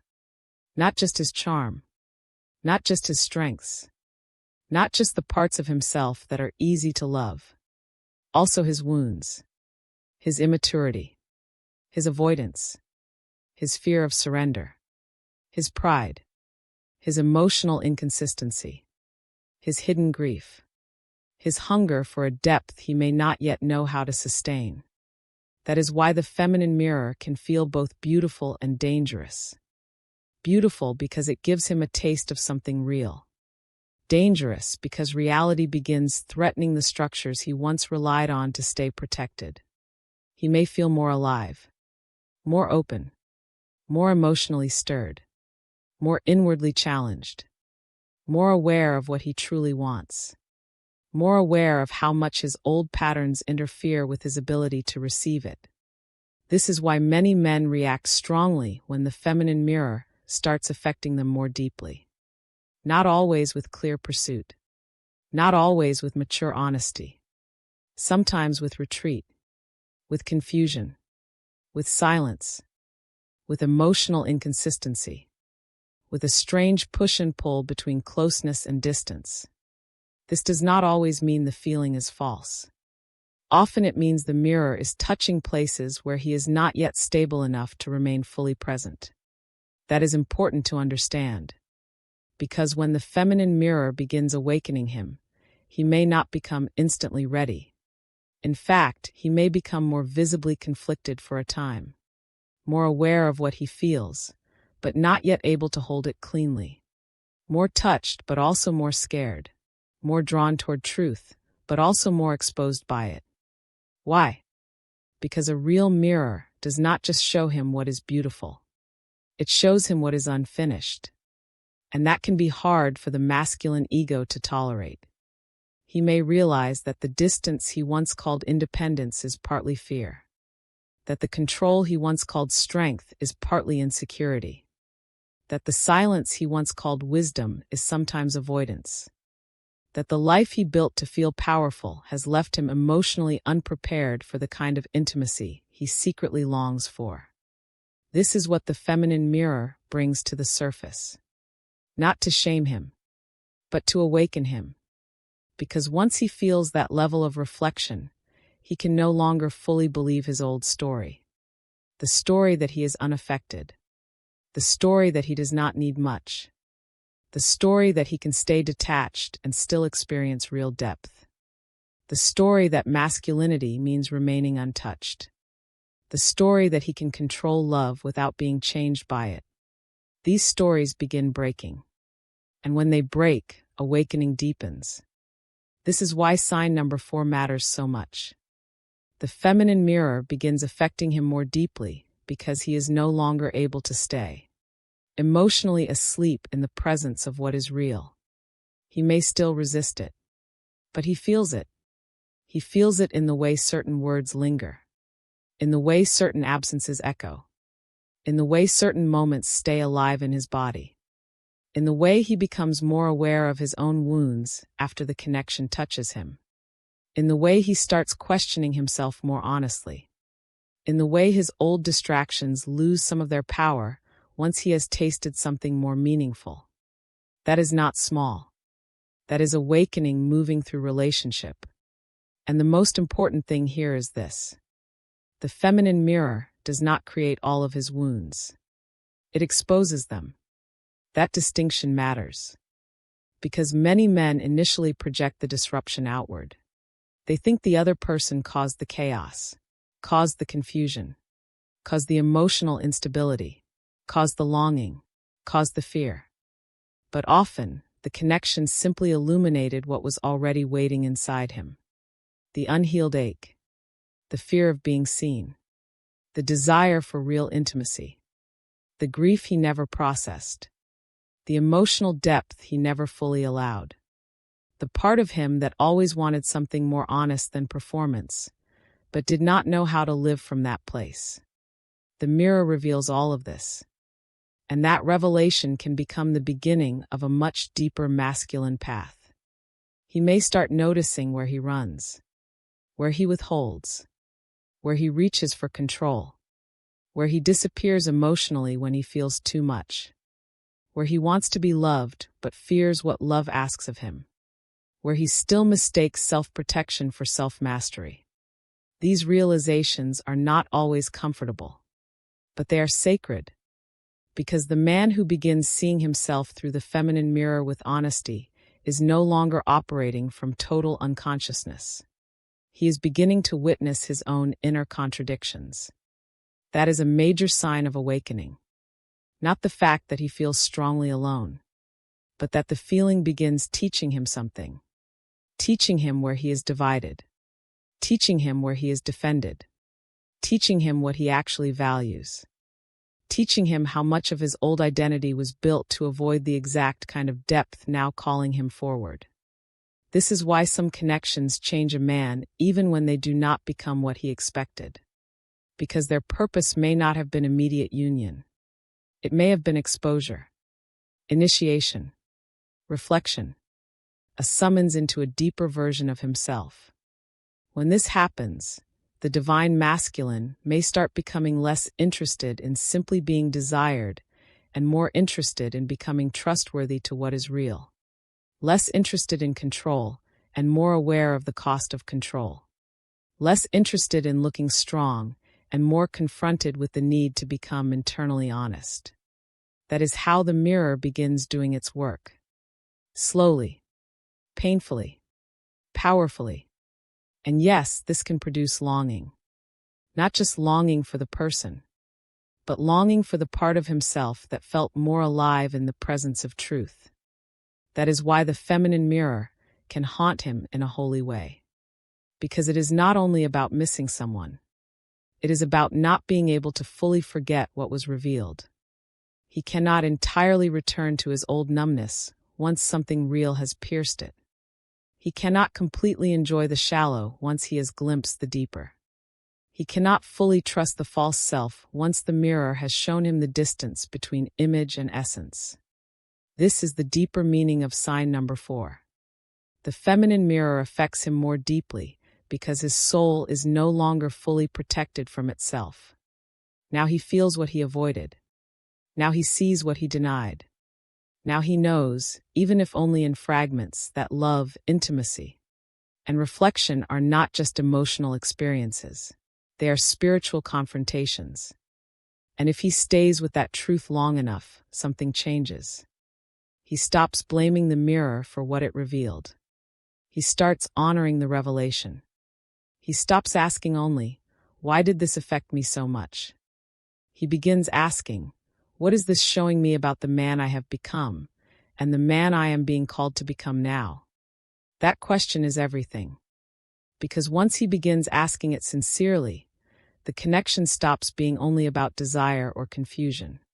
It becomes a doorway into greater self-awareness, greater humility, greater responsibility, greater contact with the parts of him that can no longer remain hidden if real awakening is to continue. That is what makes this such a profound sign. Not that he is suddenly perfect in love, not that he immediately handles the mirror with maturity, but that the mirror is getting through. It is affecting him, softening him, exposing him, calling him, unsettling what used to be stable, awakening what used to be buried. And all of that means something sacred is already happening. The divine masculine begins feeling the feminine mirror more deeply because awakening is teaching him that some connections are not sent just to comfort him. They are sent to uncover him. Chapter 7. Sign 5. He becomes more honest about his inner conflict. One of the clearest signs that the divine masculine is entering real awakening is not that all his confusion disappears. It is that he stops hiding from it. That is a profound difference. Because before real awakening, many men do not lack inner conflict. They simply know how to bury it. They bury it beneath certainty, beneath routine, beneath control, beneath emotional distance, beneath ambition, beneath silence, beneath the performance of strength. So from the outside, it may seem like he knows exactly who he is and exactly what he wants. He may appear focused, composed, even unshakable. He may seem like a man who has everything under control. But inside, there may already be division. A pull toward depth, but fear of vulnerability. A longing for love, but panic when intimacy becomes real. A desire to surrender, but an attachment to control. A need for truth, but a habit of hiding behind image. A heart that wants to open, but an ego that still believes protection is power.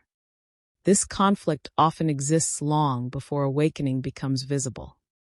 The difference is that once real awakening begins, he can no longer fully pretend the conflict is not there.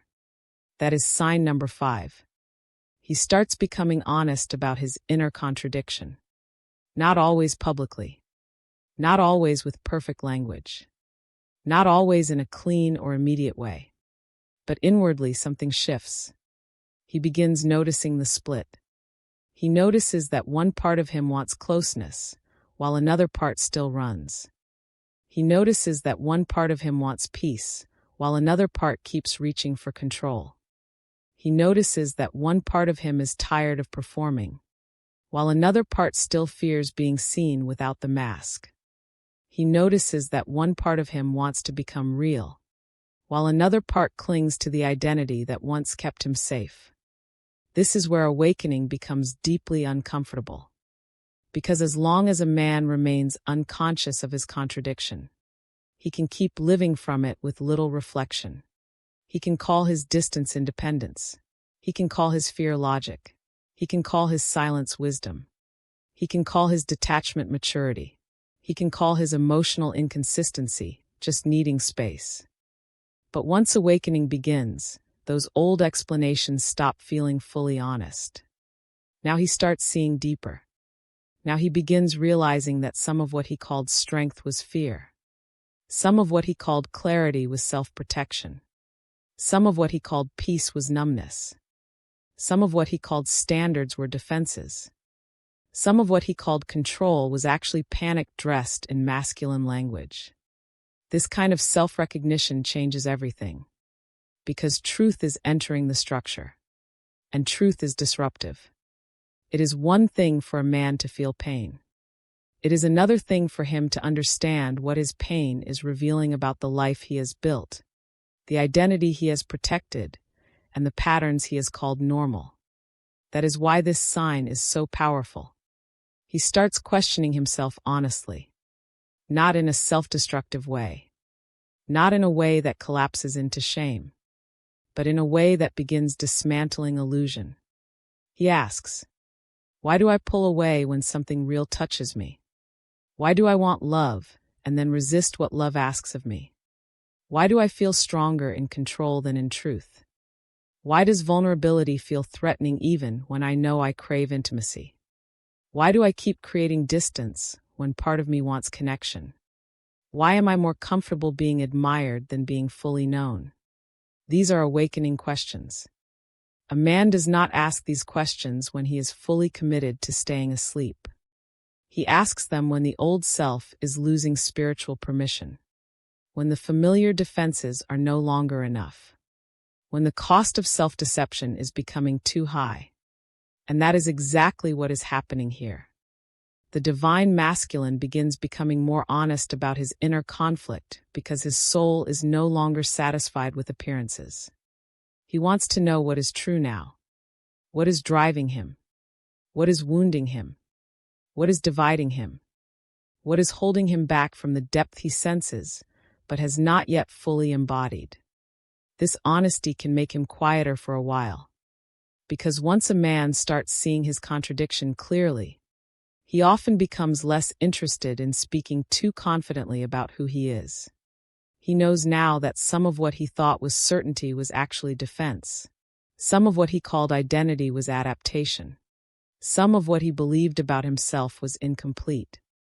So he becomes more reflective. He may pull inward. He may speak less impulsively. He may seem more serious. He may stop pretending that everything inside him is simple. This is not weakness. This is self-confrontation.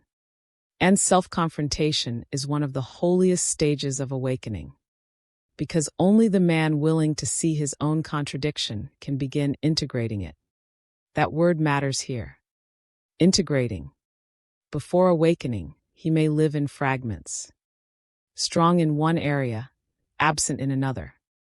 Open in moments, closed in patterns.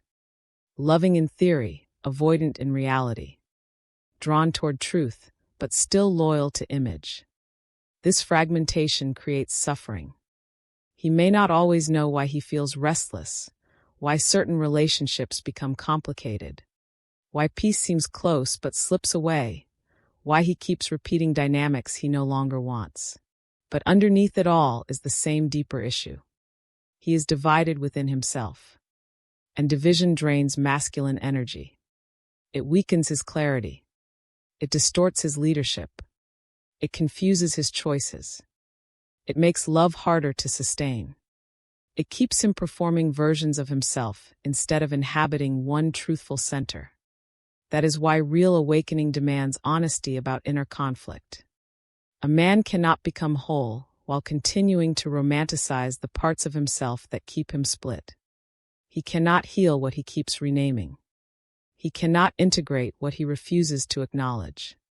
He cannot enter deeper love while remaining dishonest about the places where fear still leads. So awakening begins exposing the gap. The gap between what he says and what he does. Between what he desires and what he can hold. Between what he presents and what he actually feels. Between the life he built and the soul trying to emerge beneath it. At first, this may feel humiliating. Because few things are more humbling than realizing you are not as aligned as you believed. That your patterns have deeper roots. That your defenses are more active than you thought. that your silence is not always peace, that your strength is not always clean, that your confidence is sometimes compensation. But this humiliation can become holy if he lets it. Why? Because it can turn into humility. And humility opens the door to real masculine transformation. The unawakened masculine wants to appear solid. The awakening masculine wants to become true. That is the shift. He becomes less concerned with protecting the image of being clear, stable, or powerful at all times. He becomes more concerned with understanding where he is still at war within himself. This may not look dramatic on the outside, but inwardly it is monumental. Now he starts noticing his patterns in real time. He notices when his body tenses around emotional exposure. He notices when he wants to withdraw instead of communicate. He notices when his pride wants distance more than his soul wants truth. He notices when he uses logic to escape feeling. He notices when he wants to control because uncertainty makes him feel weak. He notices when he is torn between love and self-protection. This awareness is not the end of the work, but it is the beginning of freedom. Because the moment a man can witness his conflict clearly, he is no longer completely possessed by it. That is the gift of honesty.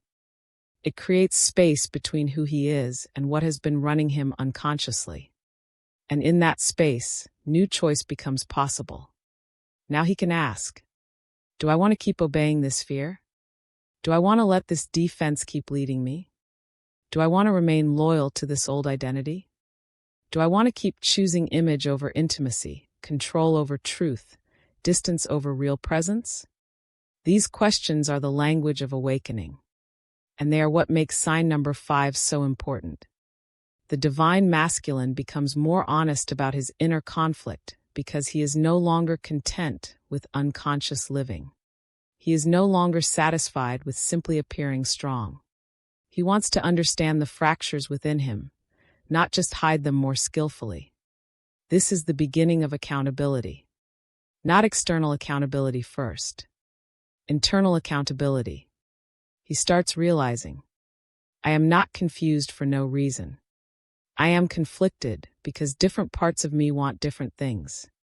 Part of me wants love. Part of me fears the death of control that love requires. Part of me wants truth. Part of me still wants to be protected by the old performance. Part of me wants to surrender. Part of me still worships safety. This is honest.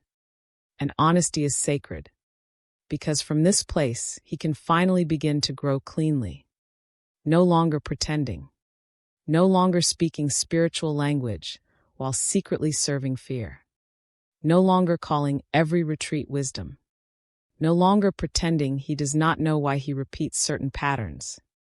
He begins admitting that the struggle is real, that the contradiction is real, that the awakening is real, and that the part of him being summoned forward is going to require deeper integrity than the old self ever demanded.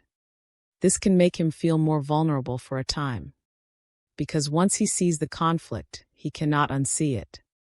Now every reaction teaches him something. Every avoidance exposes something. Every emotional trigger reveals something. Every moment of longing, fear, withdrawal, or tenderness becomes part of a larger truth trying to come into consciousness. That can feel intense. But it is also grace. Because grace is not always comfort. Sometimes grace is clarity. Sometimes grace is being shown exactly where you are divided, so you can stop living from fragments and begin becoming one man again. That is what this sign points to. Not perfection. Not instant resolution. Not complete healing. But increasing honesty. And increasing honesty is one of the strongest proofs that real awakening has begun. He may still wrestle. Still retreat sometimes. Still move slowly. Still feel the old defenses rise. But now he knows. He knows the conflict is there. He knows the split is there. He knows the old explanations are no longer enough. He knows he cannot keep calling fear by holy names. He knows something deeper is being asked of him. That knowing matters.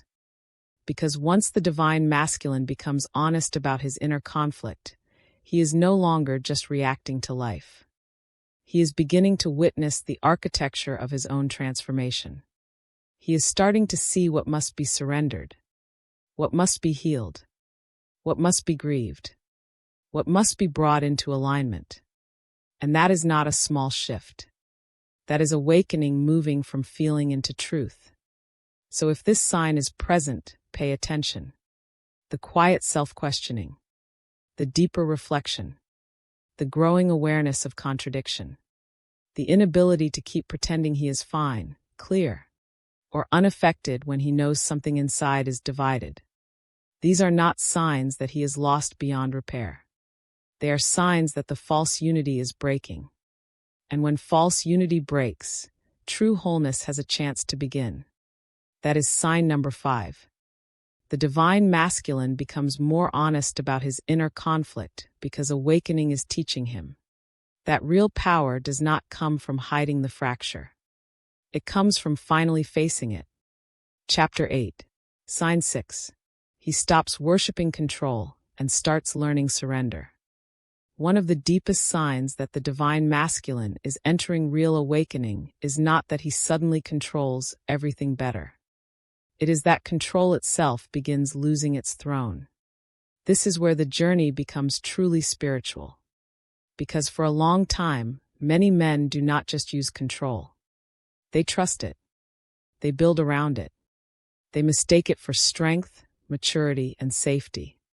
Control becomes the way they manage uncertainty, the way they protect themselves from vulnerability, the way they avoid emotional chaos, the way they maintain identity, the way they keep pain at a distance, the way they convince themselves they are powerful even when something inside them remains deeply unhealed. So when real awakening begins, one of the most painful and important shifts is this. He starts seeing the limits of control. He starts realizing that some of what he called strength was actually fear trying to stay organized. Some of what he called wisdom was emotional self-protection. Some of what he called leadership was anxiety dressed in masculine language. Some of what he called peace was simply the temporary relief that came from keeping everything managed. That realization can shake him deeply.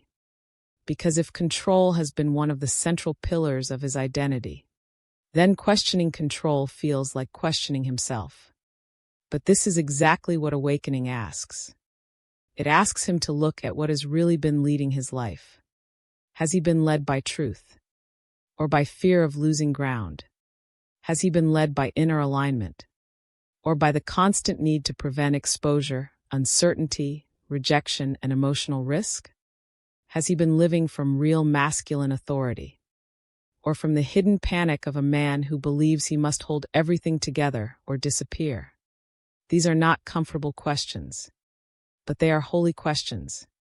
Because a man cannot enter real awakening while still worshiping control as his God. That word matters here. Worshiping. Not simply using control in practical ways, but worshiping it inwardly. Trusting it more than truth. Trusting it more than surrender. Trusting it more than the deeper intelligence of the soul. Trusting it more than the unfolding of life itself. Many men live like this without realizing it. They think control is just responsibility. Just standards. Just discipline. Just protecting what matters. And sometimes those things are real. But awakening begins revealing the difference between conscious structure and fear-based control. Conscious structure creates order without suffocating life. Fear-based control tightens around everything because it does not trust what will happen if it lets go. That difference changes everything. The awakening masculine begins to feel that difference in his body, in his relationships, in his reactions, in his inner world.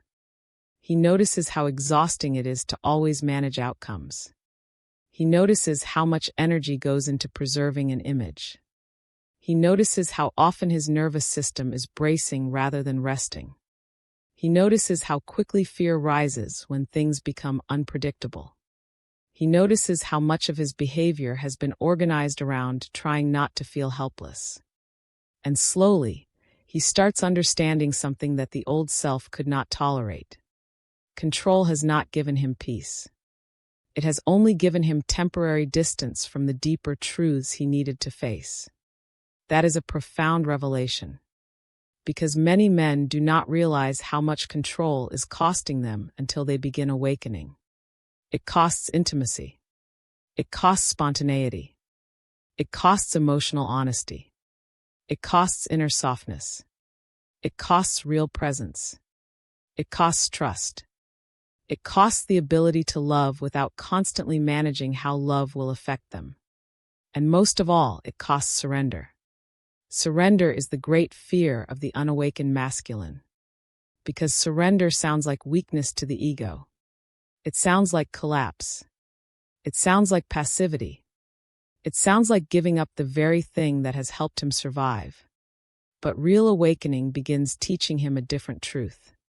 Surrender is not weakness. Surrender is truth without resistance. It is not giving up on life. It is giving up the false self's war against reality. That is why this sign matters so much. The divine masculine starts learning surrender when he can no longer deny that force is not healing him. He may still try to control at first. Still grip. Still manage. Still try to fix everything through effort, silence, distance, certainty, or strategy. But now, something in him begins noticing that the old way feels heavier, more brittle, less alive, less trustworthy. He starts sensing that what he truly needs is not more control. It is more honesty, more trust, more presence, more ability to remain with what is real, even when it is uncomfortable. This is where surrender begins, not as a dramatic moment, often as a humbling one. A man realizing he cannot force his way into peace, cannot control his way into love, cannot perform his way into wholeness, cannot organize away his grief, cannot think his way out of the deeper emotional and spiritual work now calling him inward. That kind of realization can break him open. Because once he sees that control cannot carry him any further, he stands at a threshold. He can either become more rigid, more defended, more attached to the old methods, or he can begin loosening his grip. That loosening is one of the clearest signs of awakening. He starts allowing silence instead of filling every space. He starts admitting uncertainty instead of pretending certainty. He starts noticing pain instead of immediately numbing it. He starts pausing before reacting. He starts questioning whether his need to manage everything is actually protecting him or imprisoning him. This does not mean he becomes passive overnight. It means the relationship changes. He is no longer fully identified with the controller. He begins witnessing it. He sees the part of him that wants to control how he is perceived. The part that wants to control how close people get. The part that wants to control timing, outcomes, emotions, and vulnerability. The part that wants to stay ahead of pain by never fully relaxing into truth. And once he sees this clearly, surrender starts becoming possible. Because he is no longer unconsciously serving control. He is beginning to choose whether it deserves his loyalty. That is the turning point. Surrender often begins when a man says, even if only inwardly, I cannot keep living like this. I cannot keep forcing what is not aligned. I cannot keep protecting the very identity that is suffocating me. I cannot keep calling fear strength. I cannot keep using control to avoid the deeper transformation life is asking of me. That is sacred, because surrender does not begin when a man has all the answers. It begins when he is tired of lying to himself. And from that honesty, a new kind of strength starts emerging.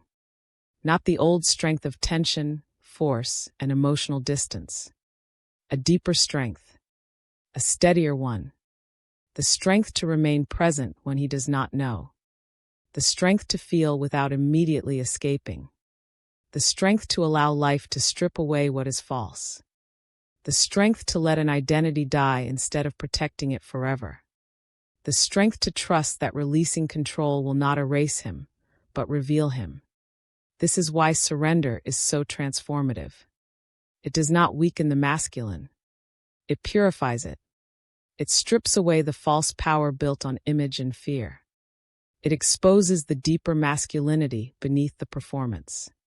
The masculinity that can lead without controlling, love without grasping, wait without collapsing, stand in truth without needing every outcome to obey him. That is real power. And that is what sign number 6 is pointing toward. The divine masculine stops worshiping control because he begins realizing control is not the same as authority. Authority is rooted. Control is braced. Authority can face uncertainty. Control panics in it. Authority acts from inner order. Control reacts from inner fear. Authority tells the truth. Control manages appearances. Once he starts feeling this distinction, his entire energy begins to change. He becomes less reactive, less desperate to fix, less consumed by timing, less addicted to certainty, less interested in preserving an image at all costs. Instead, he becomes more willing to let things teach him. This is a major shift, because the unawakened masculine tries to dominate every lesson. The awakening masculine begins receiving lessons. He starts letting pain show him what matters, letting silence show him what he has avoided, letting heartbreak show him where he is unguarded and where he is still defended, letting love show him what control cannot hold, letting uncertainty show him how little peace can be built on constant management. That receptivity is surrender, not collapse into passivity. Receptivity to truth. And truth is what begins reorganizing him from within. Now this stage can still look messy. He may alternate between surrender and control, between trust and fear, between openness and retreat, between letting go and grabbing the old patterns again. That is normal, because the old self does not step down easily. It bargains. It resists. It says, grip harder. Do not soften. Do not trust this. Do not release what you know. Do not risk becoming undefended. But the deeper soul keeps whispering something else. Enough. Enough forcing. Enough performing. Enough managing life from fear. Enough building masculinity around tension.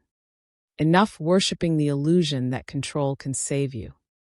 And if he listens long enough, surrender begins becoming less terrifying. At first, it felt like death.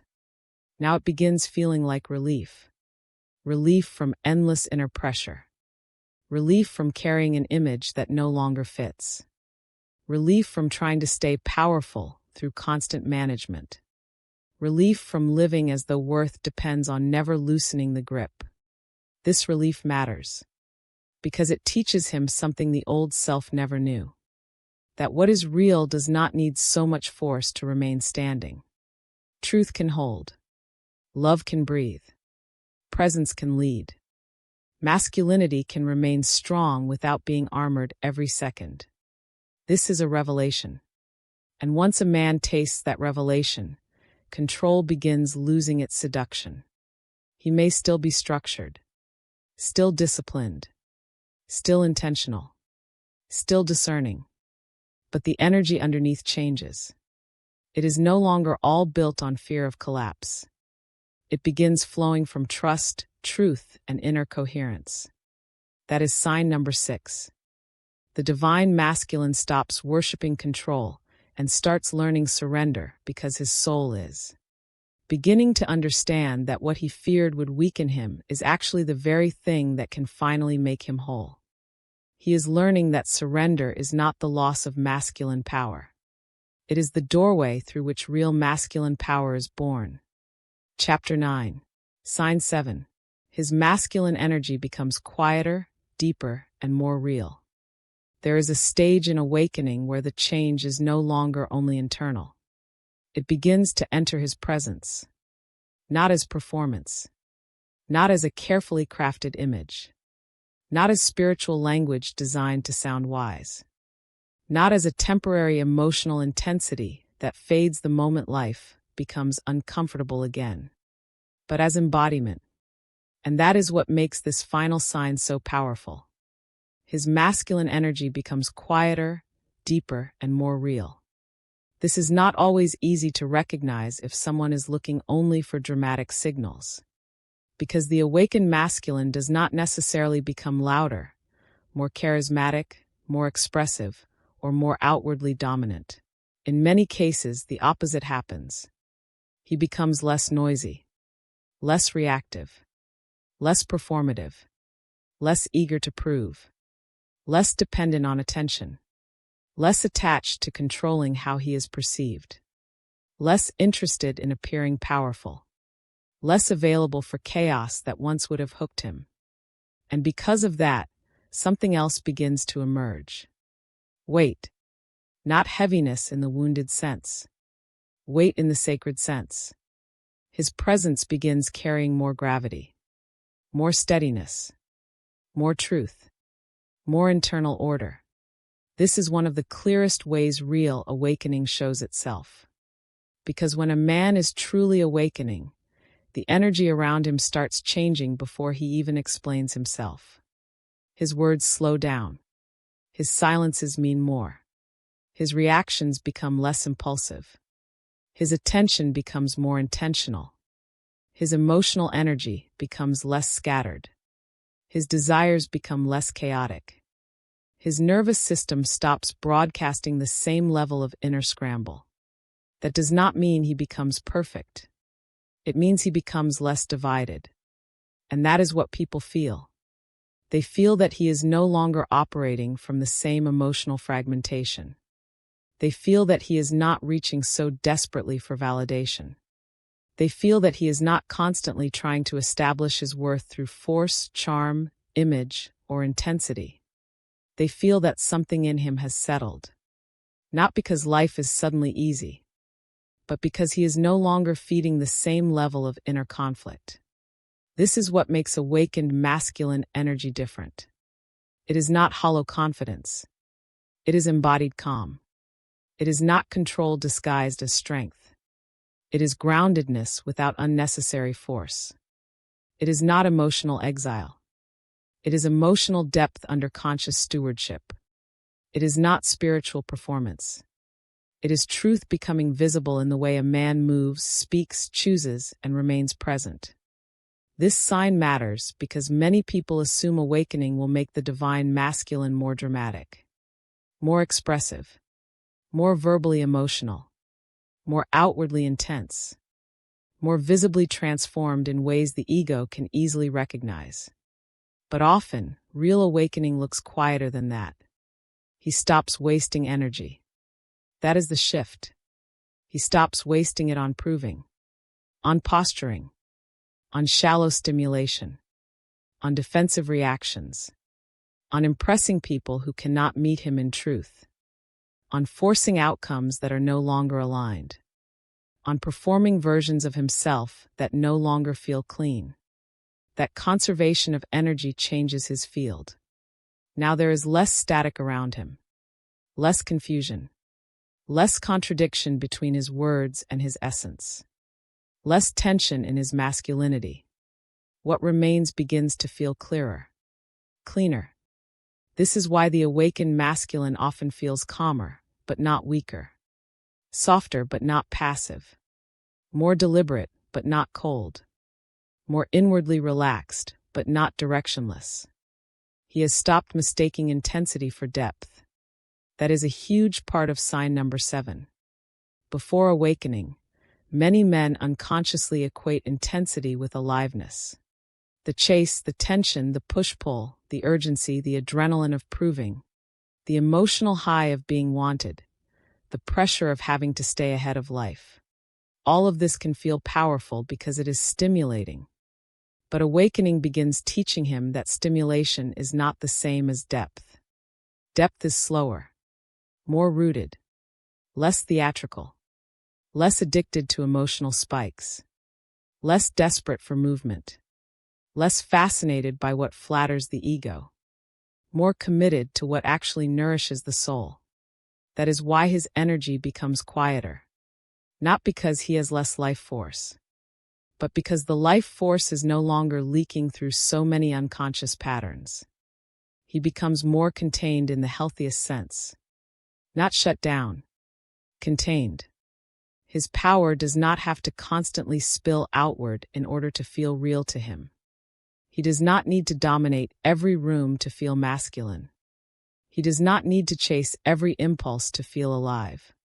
He does not need to constantly explain himself to feel understood. He does not need to react to every emotional wave as if it were an emergency. That is maturity. And maturity always changes the feel of masculine energy. It becomes less jagged, less volatile, less image-driven, less interested in creating effect for effect's sake. Instead, it begins carrying inner substance. This is why some of the deepest masculine transformations are not obvious in words alone. They are visible in restraint, in presence, in the way he listens, in the way he no longer rushes to fill silence, in the way he can hold complexity without collapsing into panic, in the way his choices start reflecting values rather than temporary emotional weather. That is real. And that is what sign number 7 is pointing toward. The divine masculine becomes quieter, deeper, and more real because awakening is no longer only happening inside his thoughts. It is beginning to organize his entire way of being. He may not say as much, but when he speaks, there is more truth in it. He may not rush as much, but when he moves, there is more alignment in it. He may not show off as much, but when he offers presence, it carries more weight. He may not reach outward as compulsively, but when he does connect, it is less performative and more honest. This is what makes awakened masculine energy feel different. It does not ask for attention in the same way. It does not need to be constantly seen to know it exists. It does not need endless external feedback to remain stable. It has begun growing roots. That is why his energy starts feeling deeper, because depth is always linked to rootedness. A man becomes deeper when he has stopped living so close to the surface of himself, when he has faced pain without turning it into identity, when he has sat in silence long enough to hear what matters, when he has become more honest about his fear, longing, contradiction, and desire, when he has surrendered enough false control that his actions begin arising from truth rather than panic. All of that creates depth, not as an aesthetic, as a condition of being. And depth changes a man's presence in unmistakable ways. He becomes less available for games, less hooked by superficial validation, less likely to confuse chemistry with truth, less likely to mistake emotional chaos for connection, less likely to make every impulse his leader. This does not make him detached in the old wounded sense. It makes him discerning. He begins recognizing what deserves his energy and what only drains it. He becomes more careful with his attention, more respectful of his inner state, more intentional about where he places his heart, his body, his words, and his time. That intentionality is powerful, because the unawakened masculine often lives in reaction. Reaction to desire, reaction to ego, reaction to fear, reaction to image, reaction to external pressure. The awakening masculine begins living from response instead. There is space now. Enough space to feel without immediately acting. Enough space to notice without immediately controlling. Enough space to desire without becoming possessed. Enough space to stay present when old patterns begin rising. That space creates reality. And reality is where real masculine energy is born. This is also why his masculinity begins feeling more real. Not more polished. More real. The false exaggerations fall away. The need to look powerful all the time weakens. The need to appear untouched loses some of its grip. The need to perform certainty stops being so seductive. What remains is a man who may still have wounds, still have learning to do, still have moments of fear, grief, and hesitation. But he is no longer trying to build his identity by hiding those truths from himself. That is what makes him real. He is no longer acting out a role with the same level of unconscious investment. He is beginning to inhabit himself. And when a man begins inhabiting himself, everything changes.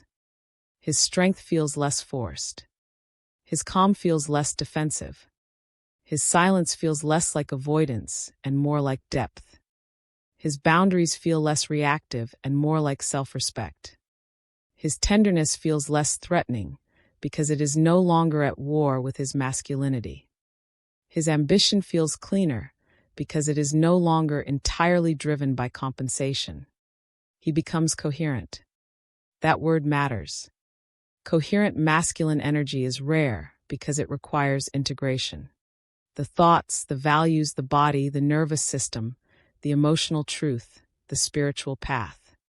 All of it begins moving in the same direction instead of fighting itself. That coherence can be felt, even when he says very little. It is why some men begin feeling more trustworthy in silence than others do in long speeches. It is why some men feel more grounded without having to prove it.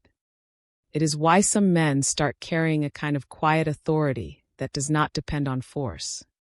That quiet authority is one of the fruits of awakening. Not borrowed certainty. Not dominance.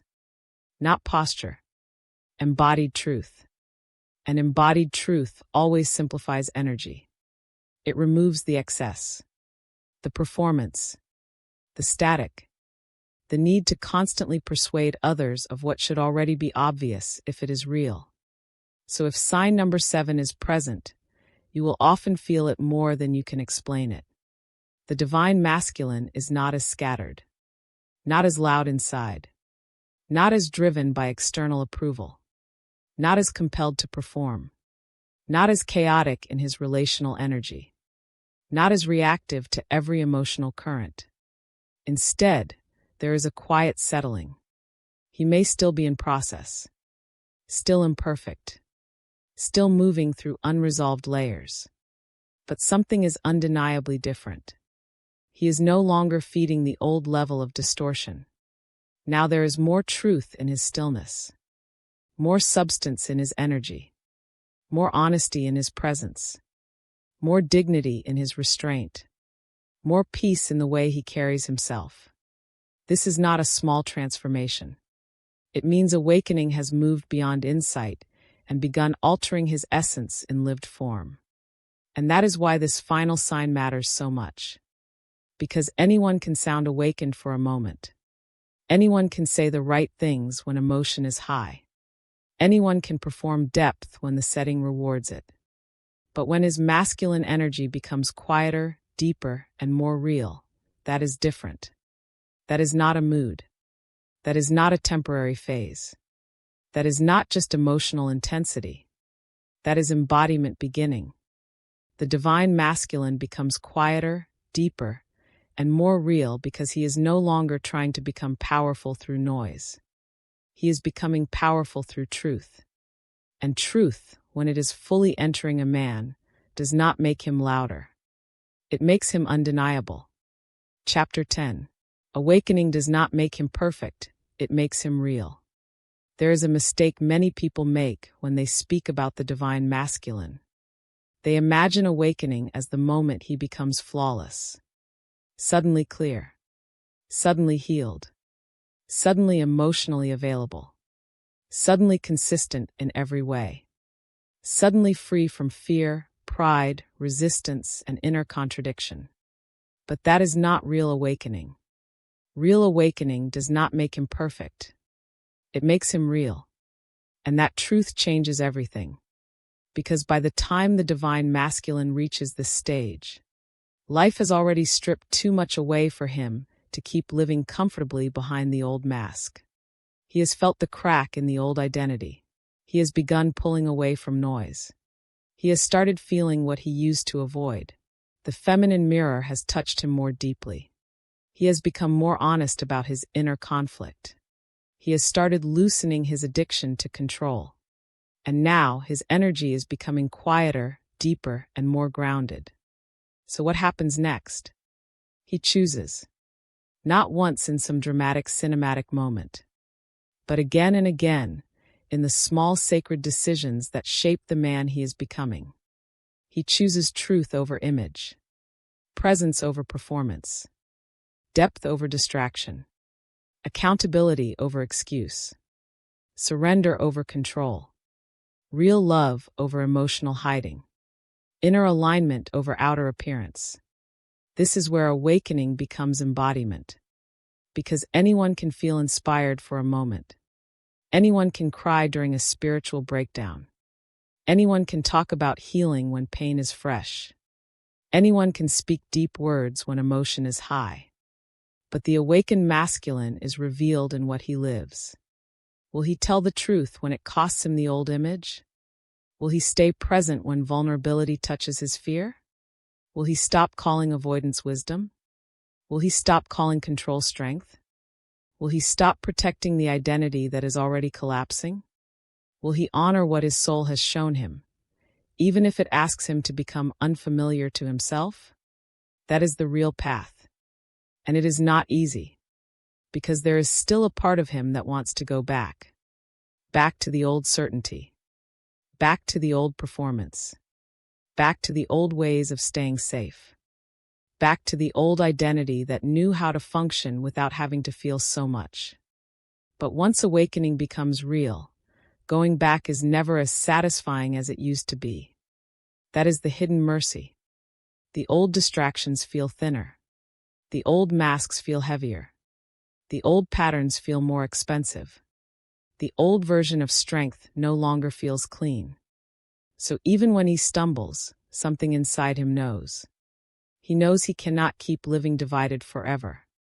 He knows the false self is losing power. He knows the man he is becoming will require more honesty, more courage, and more surrender than the old life ever did. And that realization is sacred. Because the divine masculine is not being called to become impressive. He is being called to become true. True enough to stop performing masculinity and start embodying it. True enough to feel deeply without collapsing. True enough to lead without controlling. True enough to love without hiding. True enough to stand in silence without needing distraction. True enough to let the old self die where it needs to die. This is what makes real awakening so powerful. It does not remove his humanity. It sanctifies it. He may still have moments of fear. Still feel grief. Still wrestle with timing. Still face inner resistance. Still move through seasons of silence and uncertainty. But now he meets those things differently. He does not worship them. He does not hide from them as quickly. He does not build an identity out of his wounds. He listens. He learns. He returns to truth. That return matters. Because awakening is not the absence of struggle.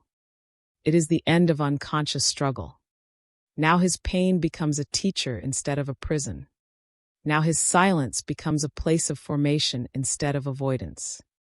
Now his longing becomes revelation instead of only confusion. Now his masculinity becomes less about proving and more about presence. This is the rebirth. Not the rebirth of some fantasy man with no weakness, but the rebirth of a real man who has seen his falsehood, faced his fracture, and chosen not to abandon himself in the process. And that man carries something different. A quieter authority, a cleaner energy, a steadier heart, a less performative strength, a deeper ability to remain with what is true. That is the divine masculine entering real awakening. So if you are watching this journey unfold, remember this. He may not look perfect. He may still be in process. He may still be slower than the mind wants. He may still be learning how to hold what has been awakened inside him. But do not underestimate what it means when a man becomes real. A real man can change. A real man can heal. A real man can surrender. A real man can face his contradictions and stop glorifying them.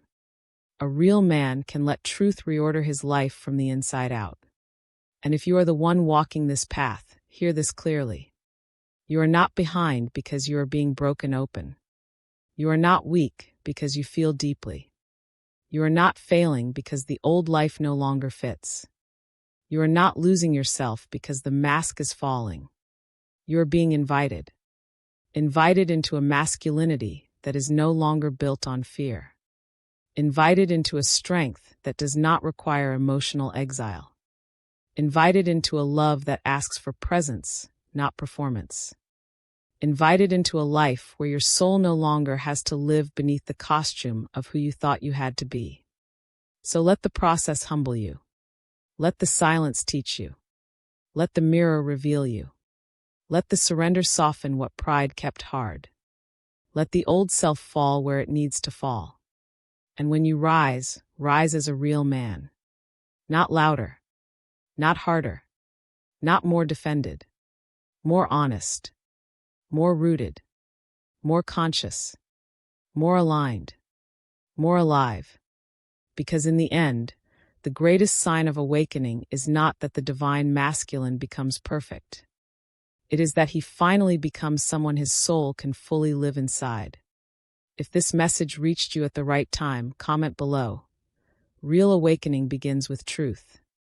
And if you are ready for more deep teachings on the divine masculine journey, spiritual transformation, surrender, and soul-level healing, subscribe to the channel and stay for the next video.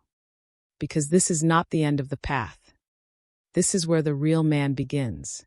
Thank you for spending this moment with me. If this message resonated with your soul, remember to subscribe and continue this journey with us here on Twin Flame Journey. And always remember, what is meant for your soul will always find its way back to you. Until next time, beautiful soul, trust the journey.